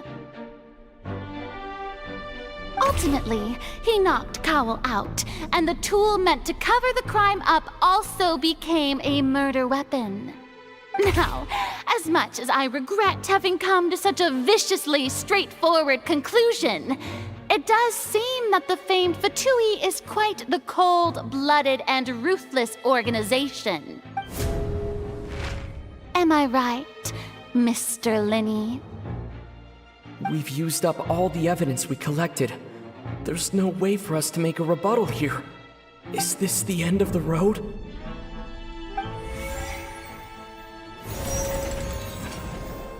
Oh no! Paimon can't think of anything either.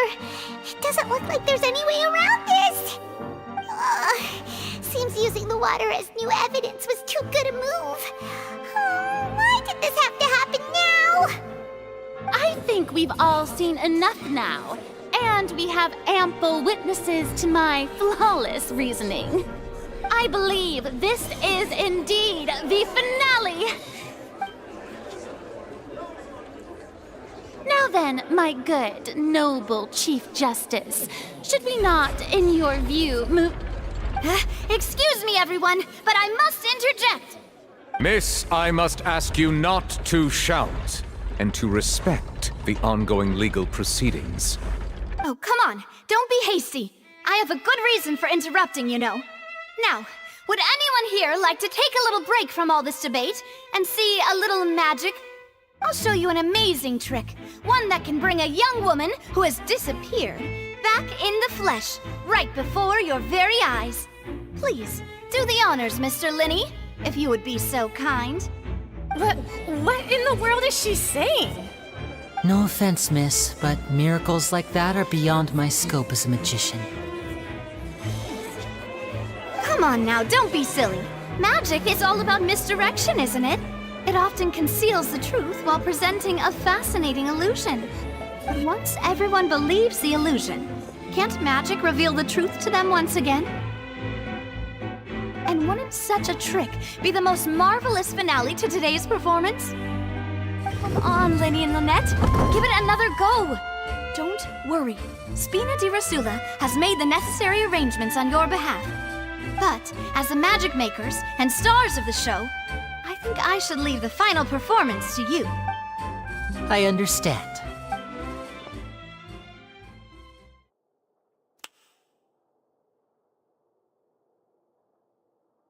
And voila!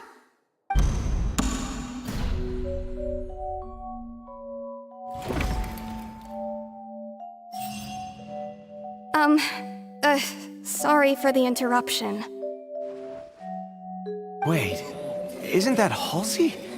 So the whole thing about people dissolving wasn't true after all? To be clear, I'm only here because this person told me that if I testified, the merit of doing so would lessen my sentence. I was hiding outside this room listening to the proceedings because I was afraid that I would be the one put on trial. I was just feeling happy that no one had noticed me, and then before I knew it, she caught me. That'll teach you to underestimate us three. Where should I begin? I'm sorry. I'm the one who killed Cowl. I admit it. What? Why? Firstly, my name isn't Halsey. It's Lillian, and I'm originally from Mondstadt. I heard that Linny's show was gonna be a real thriller, but I missed the chance to buy a ticket, so I stole one.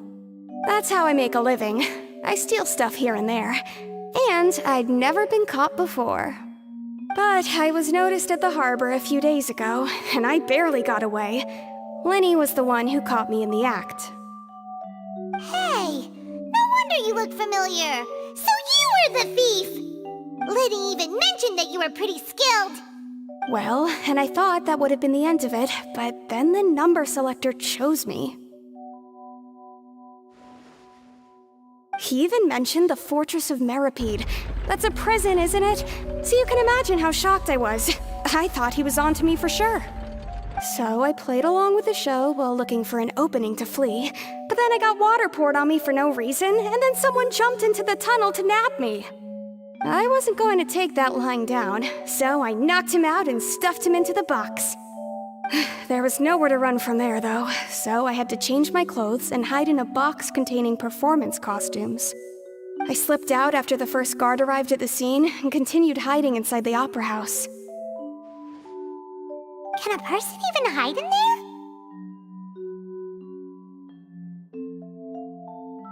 But I swear I didn't know that the water tank would fall down. Really, I swear it. Had I known that, I wouldn't have put him in the magic box. I may be a thief, but I'm no killer. Well, that makes everything pretty clear now, doesn't it?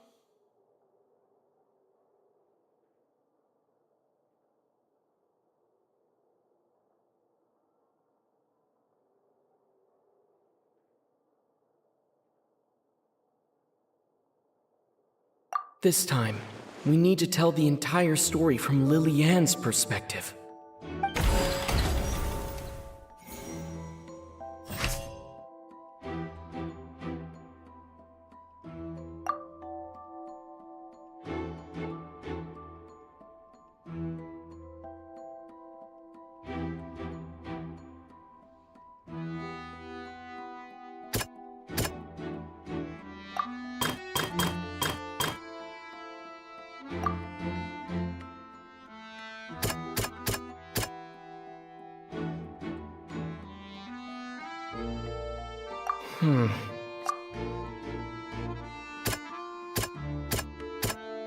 The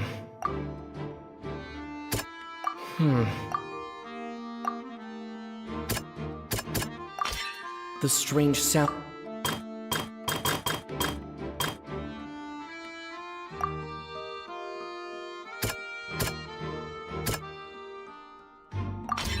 The flower vase was not.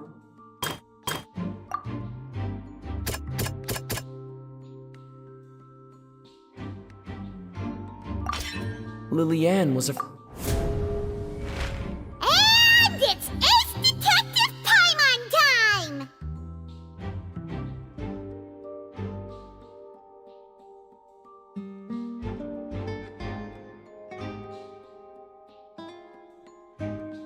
Having been selected out of the blue, Lillian panicked.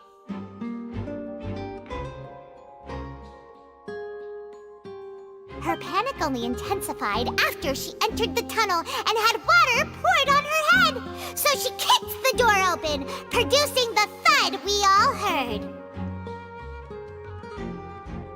Hearing the commotion, Cowl leapt into the tunnel, only to discover that Lillian had not dissolved.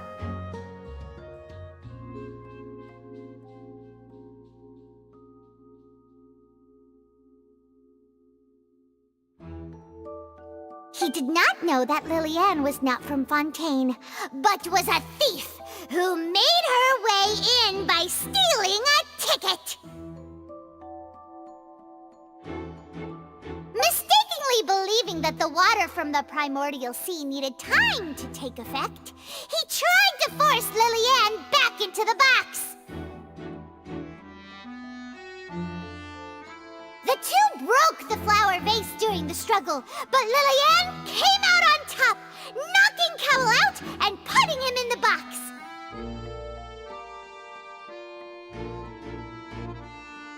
With no way of escaping, she changed her clothes and hid in the costume trunk until the performance ended.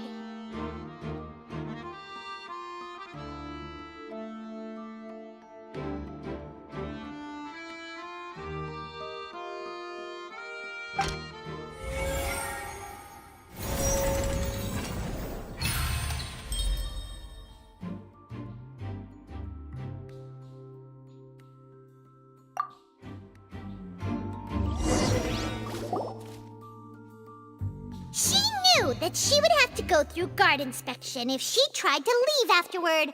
So, she has been trapped in the Opera House these last 2 days. She had already become desperately hungry by the time we were chatting over macarons. So, she swiped 2 of them right under our noses. Talk about a sneaky thief. At this point, all the events that happened in the tunnel have now come to light. Ah, so that's the whole story. Bravo! Bravo! Now then, Lady Farina, do you wish to speak against the defense's statements? Please answer the question, Lady Farina. Also, if I may add, the trial has not yet ended. As such, I request that the prosecution not leave the room before the proceedings have concluded. What? Are you reading my mind now? No, I have no further arguments. I admit defeat. But really, could you at least have left me with some dignity?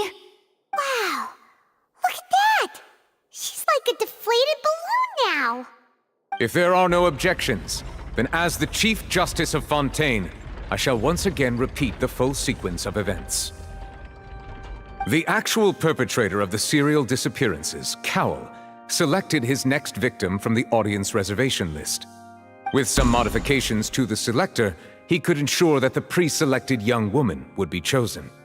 To cover up any evidence while committing the deed, Cowl thought of allowing the water tank to fall, which would conceal the water left behind after the young woman was dissolved.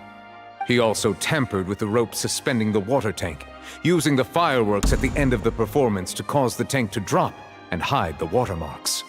He poured the water from the primordial sea into a balloon during the preparation of the magic box and stuck it to the box's lid.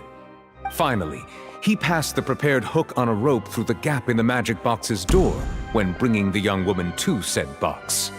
When the magic trick officially began, the box containing the woman was lowered into the tunnel, tightening the hook rope and bursting the balloon containing the water. If all had gone to plan, the young woman would be dissolved at this time. However, Liliane was not from Fontaine, and thus fled the box with a loud noise. Realizing that there was trouble, Cowell entered the tunnel and met Liliane. Thinking that the waters had not yet taken effect, he decided to proceed. However, his opponent was more capable than he thought, and he was overcome, knocked unconscious, and placed into the magic box, and thus became his own final victim. Liliane, according to her own statements, then changed clothes and hid until the performance ended, before hiding in other parts of the opera house. As for Linny, he was in the underground structures within the opera house, and was thus ignorant of these happenings. From this reconstruction of events, we can conclude that Linny, the accused, is in fact innocent. While there is much in Linny and Liliane's conduct that should still be investigated separately, this case, at least, can be handed over to the Oratrice to make the final decision.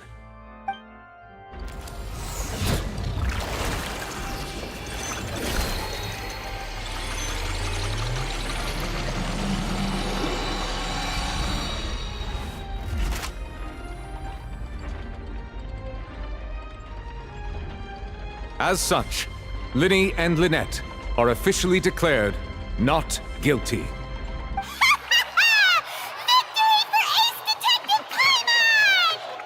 Great work, partners. Thank you all. Thank you so much. Next, I think we deserve an explanation, Guard Vaughn. How did you find the water from the primordial sea in Linny's baggage? Right! Your discovery caused me to make a serious mistake, you know. Or was that not a discovery, but false evidence that you dared to bring before this court? I suspect that the accomplice mentioned in Cowell's notes was not Linny, but you, yes?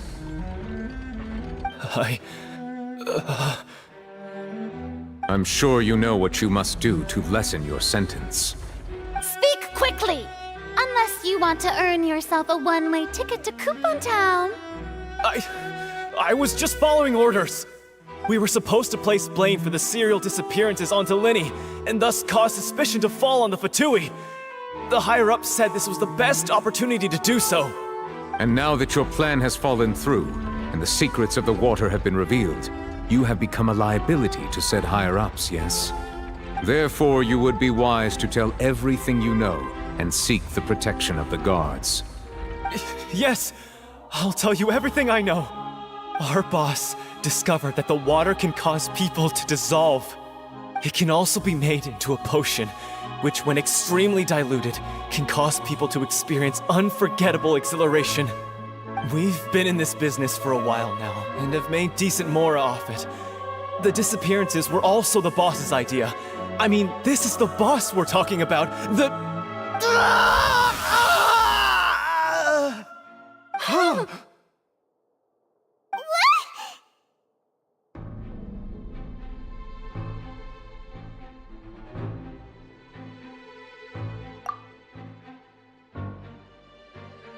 And now he can no longer talk. Such ruthlessness. I shouldn't have expected any less of them. An outrageous act. All present, please submit to inspection immediately.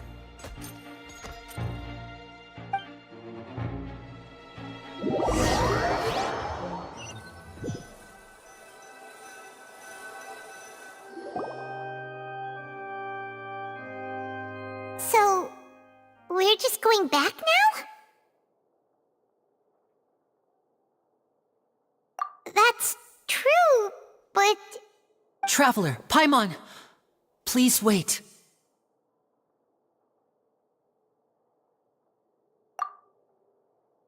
Linny... I know you may not want to speak to me right now. Maybe you don't even want to look at me. But still, let me thank you again for defending me to the end, even after you learned that I'm a member of the Fatui.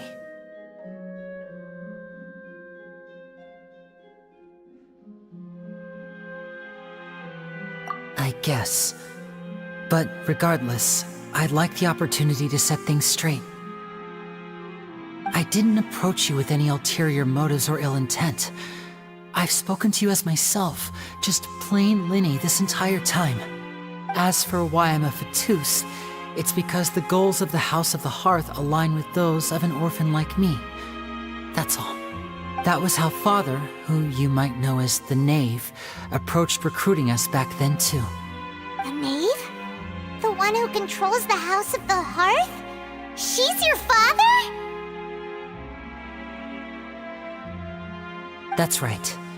And since we're here, I was wondering, would you mind hearing a story?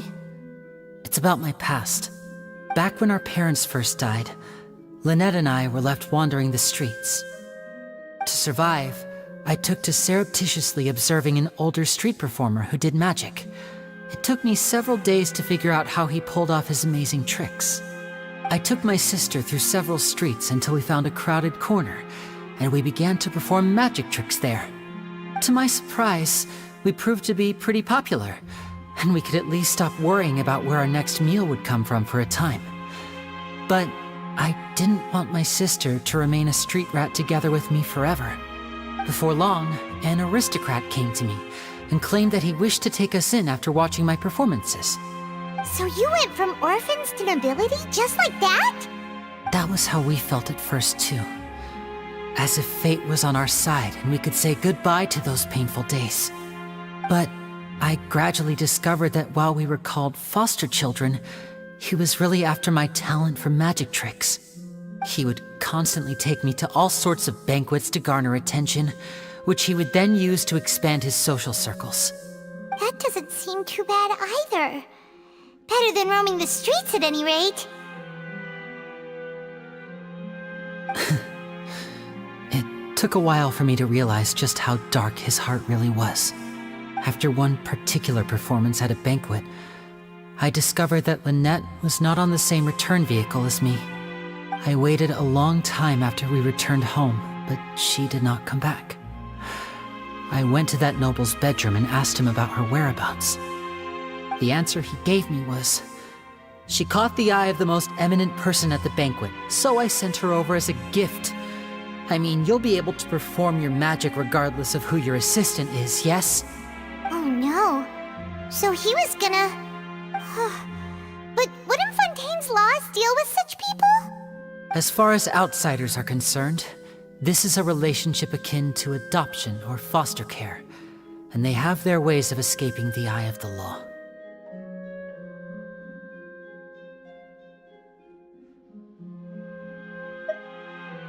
I managed to ferret out the location of the mansion of that so-called eminent person and hurried through the night.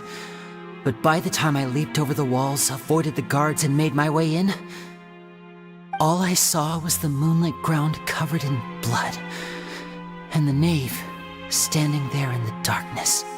So, she'd already taken care of that guy. That's right.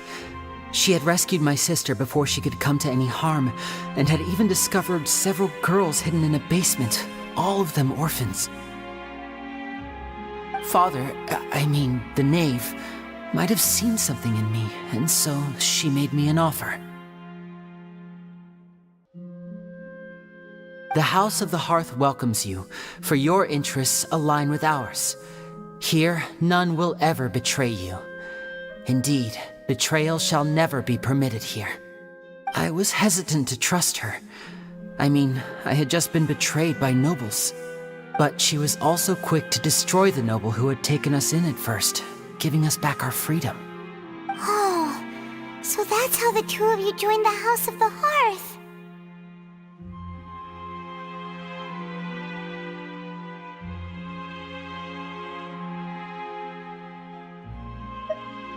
She has her own plans. She has gained permission from the Tsaritsa to first use the Gnosis's power once she obtains it.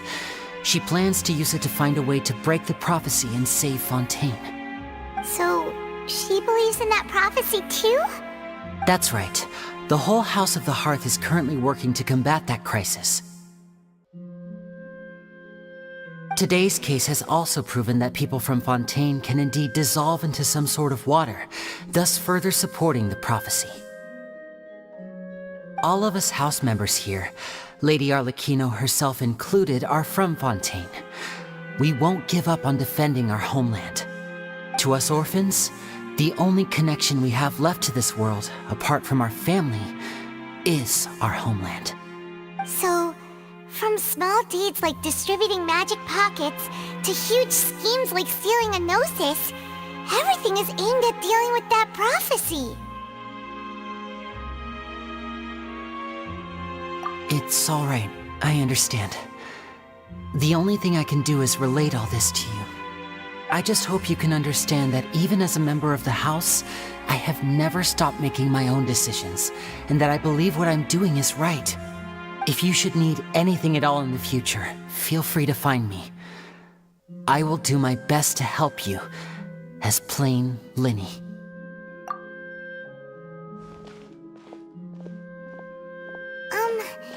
Bye, Linny!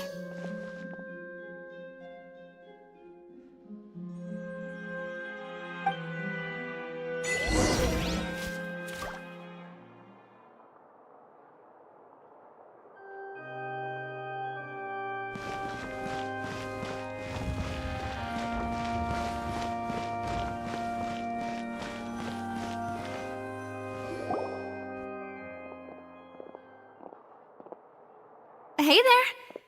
What was with the disappearing act you pulled right as the trial ended? Were you looking for us, Navia? Well, this whole thing isn't exactly over, is it? I do feel that we're getting closer to solving the serial disappearances case, though. Don't you think so, too? Huh? What's wrong, my dear partner?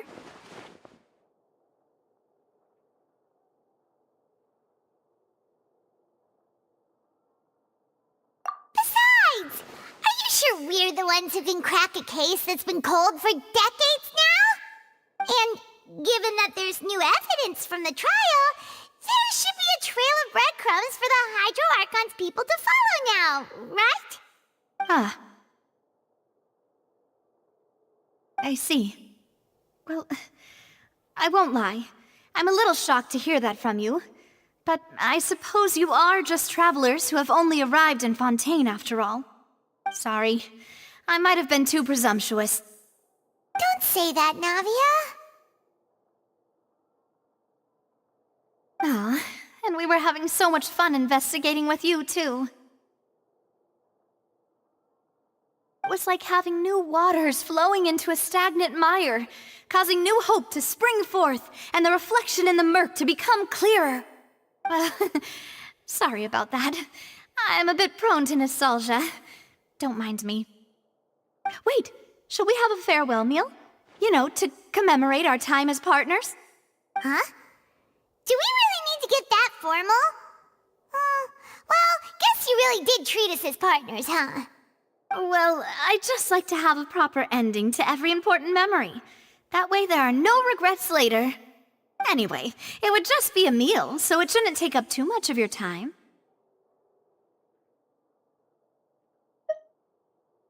You don't have to twist Paimon's arm. If Boss Navia's treating, count Paimon in! Oh, wonderful! In that case, why don't we return to the court of Fontaine and head to the Hotel de Boer? I believe we'll make it just in time for dinner. All right then, let's have our farewell meal!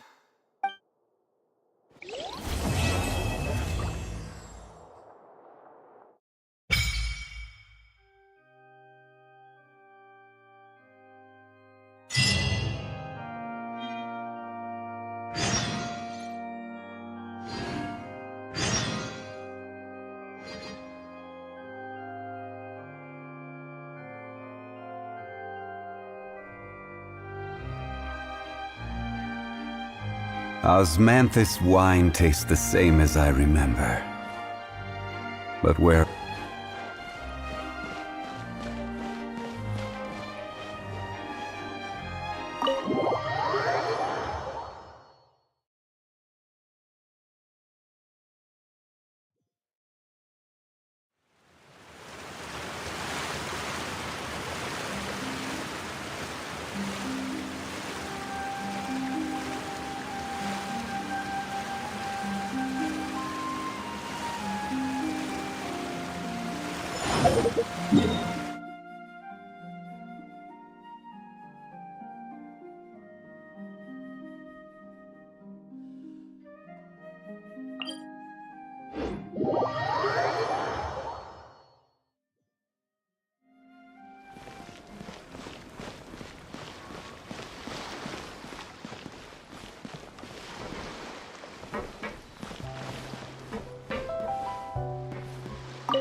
I came here several times with my father when I was little, but stopped eating here as often after growing up.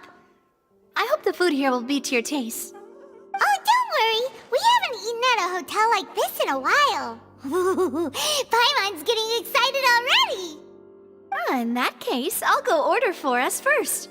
Please wait here a moment.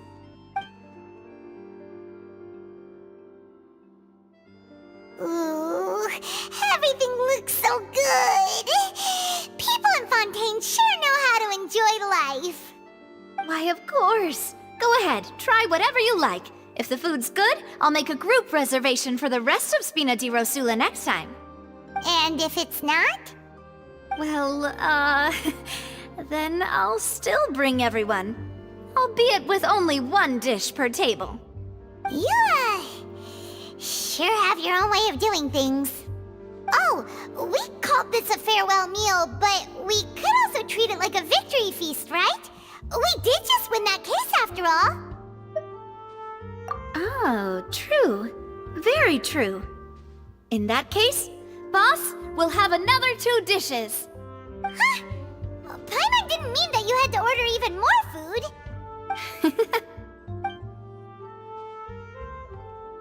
Speaking of cases, do you think that the mastermind behind the serial disappearances will get caught soon now that this has all happened? Well, we've certainly taken a big step forward, but I feel that's about it. We know that there's an organization that means to dissolve these young women, but we still don't know what they are really after.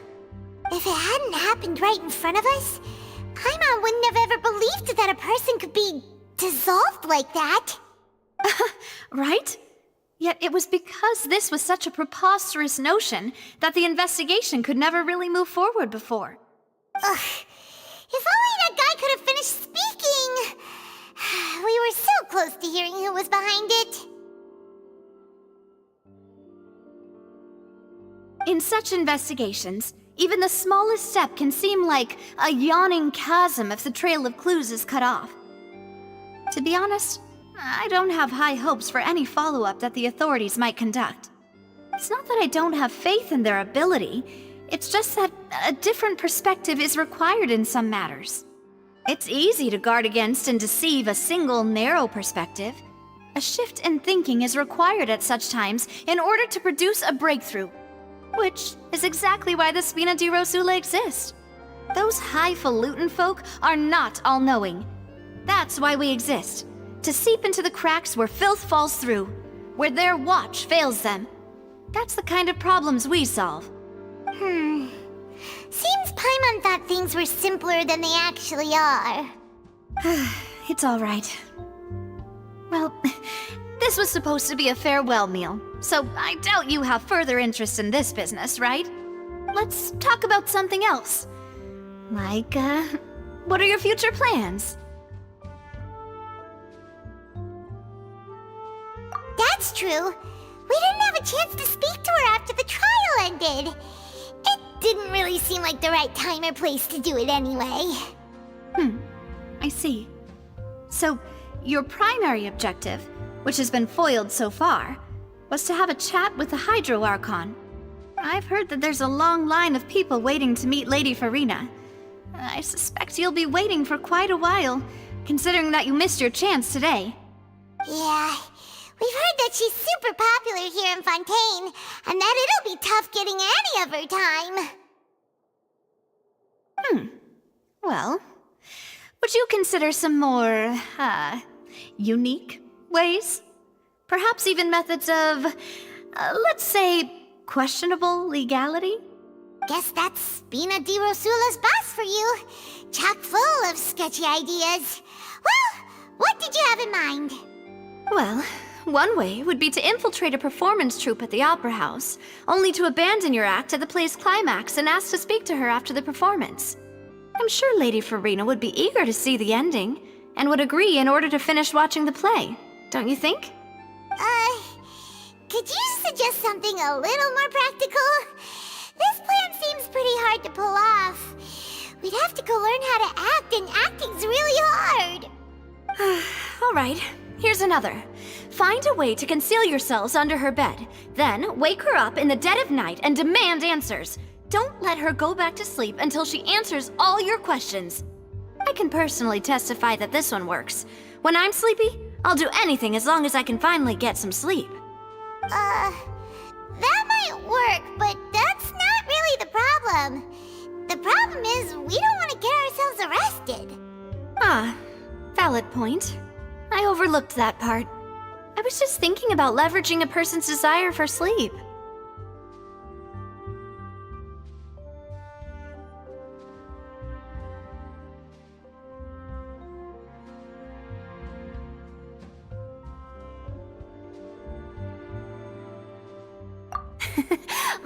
All right, no more joking around.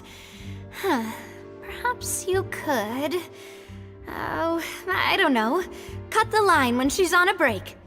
You did defeat her in court, clearing citizens of hers from false accusations. False accusations she had nearly upheld personally. I imagine that she feels quite ashamed about the whole thing. You mean that if we catch her while she's on a break, she might be too embarrassed to refuse? Oh, that does make some sense.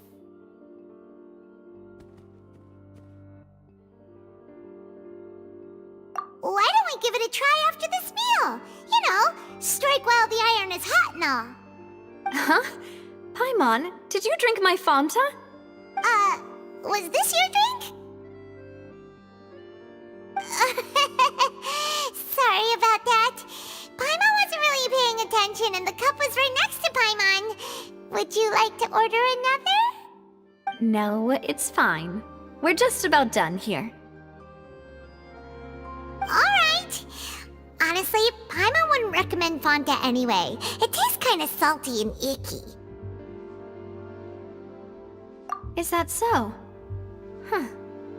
Well, in that case, we'll have to blacklist the Fanta here then. If we're all finished eating, then I'll go pay. Yeah, we're stuffed. Thanks for the treat, Navia.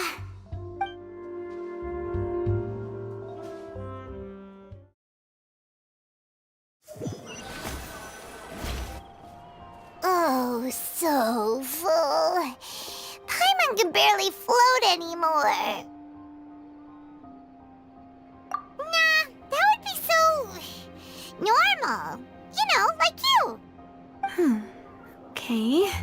As for expenses this month, we're left with...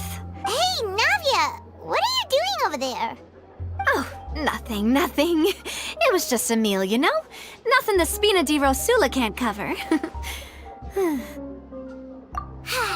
Let's get ready to try to meet the Hydro Archon again. Bye, Navia! So this is goodbye, huh? Well, if you do encounter any other trouble in Fontaine, you're always welcome to contact the Spina di Rosula. I'll give your requests the highest priority. In any case, I wish you smooth sailing. I'll see you again, partner. See ya!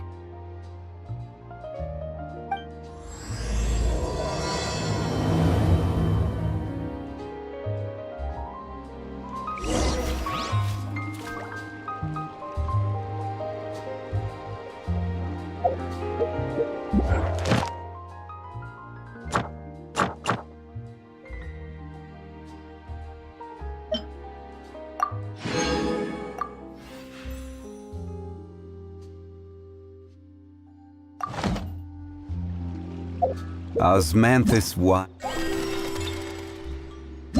Taste this.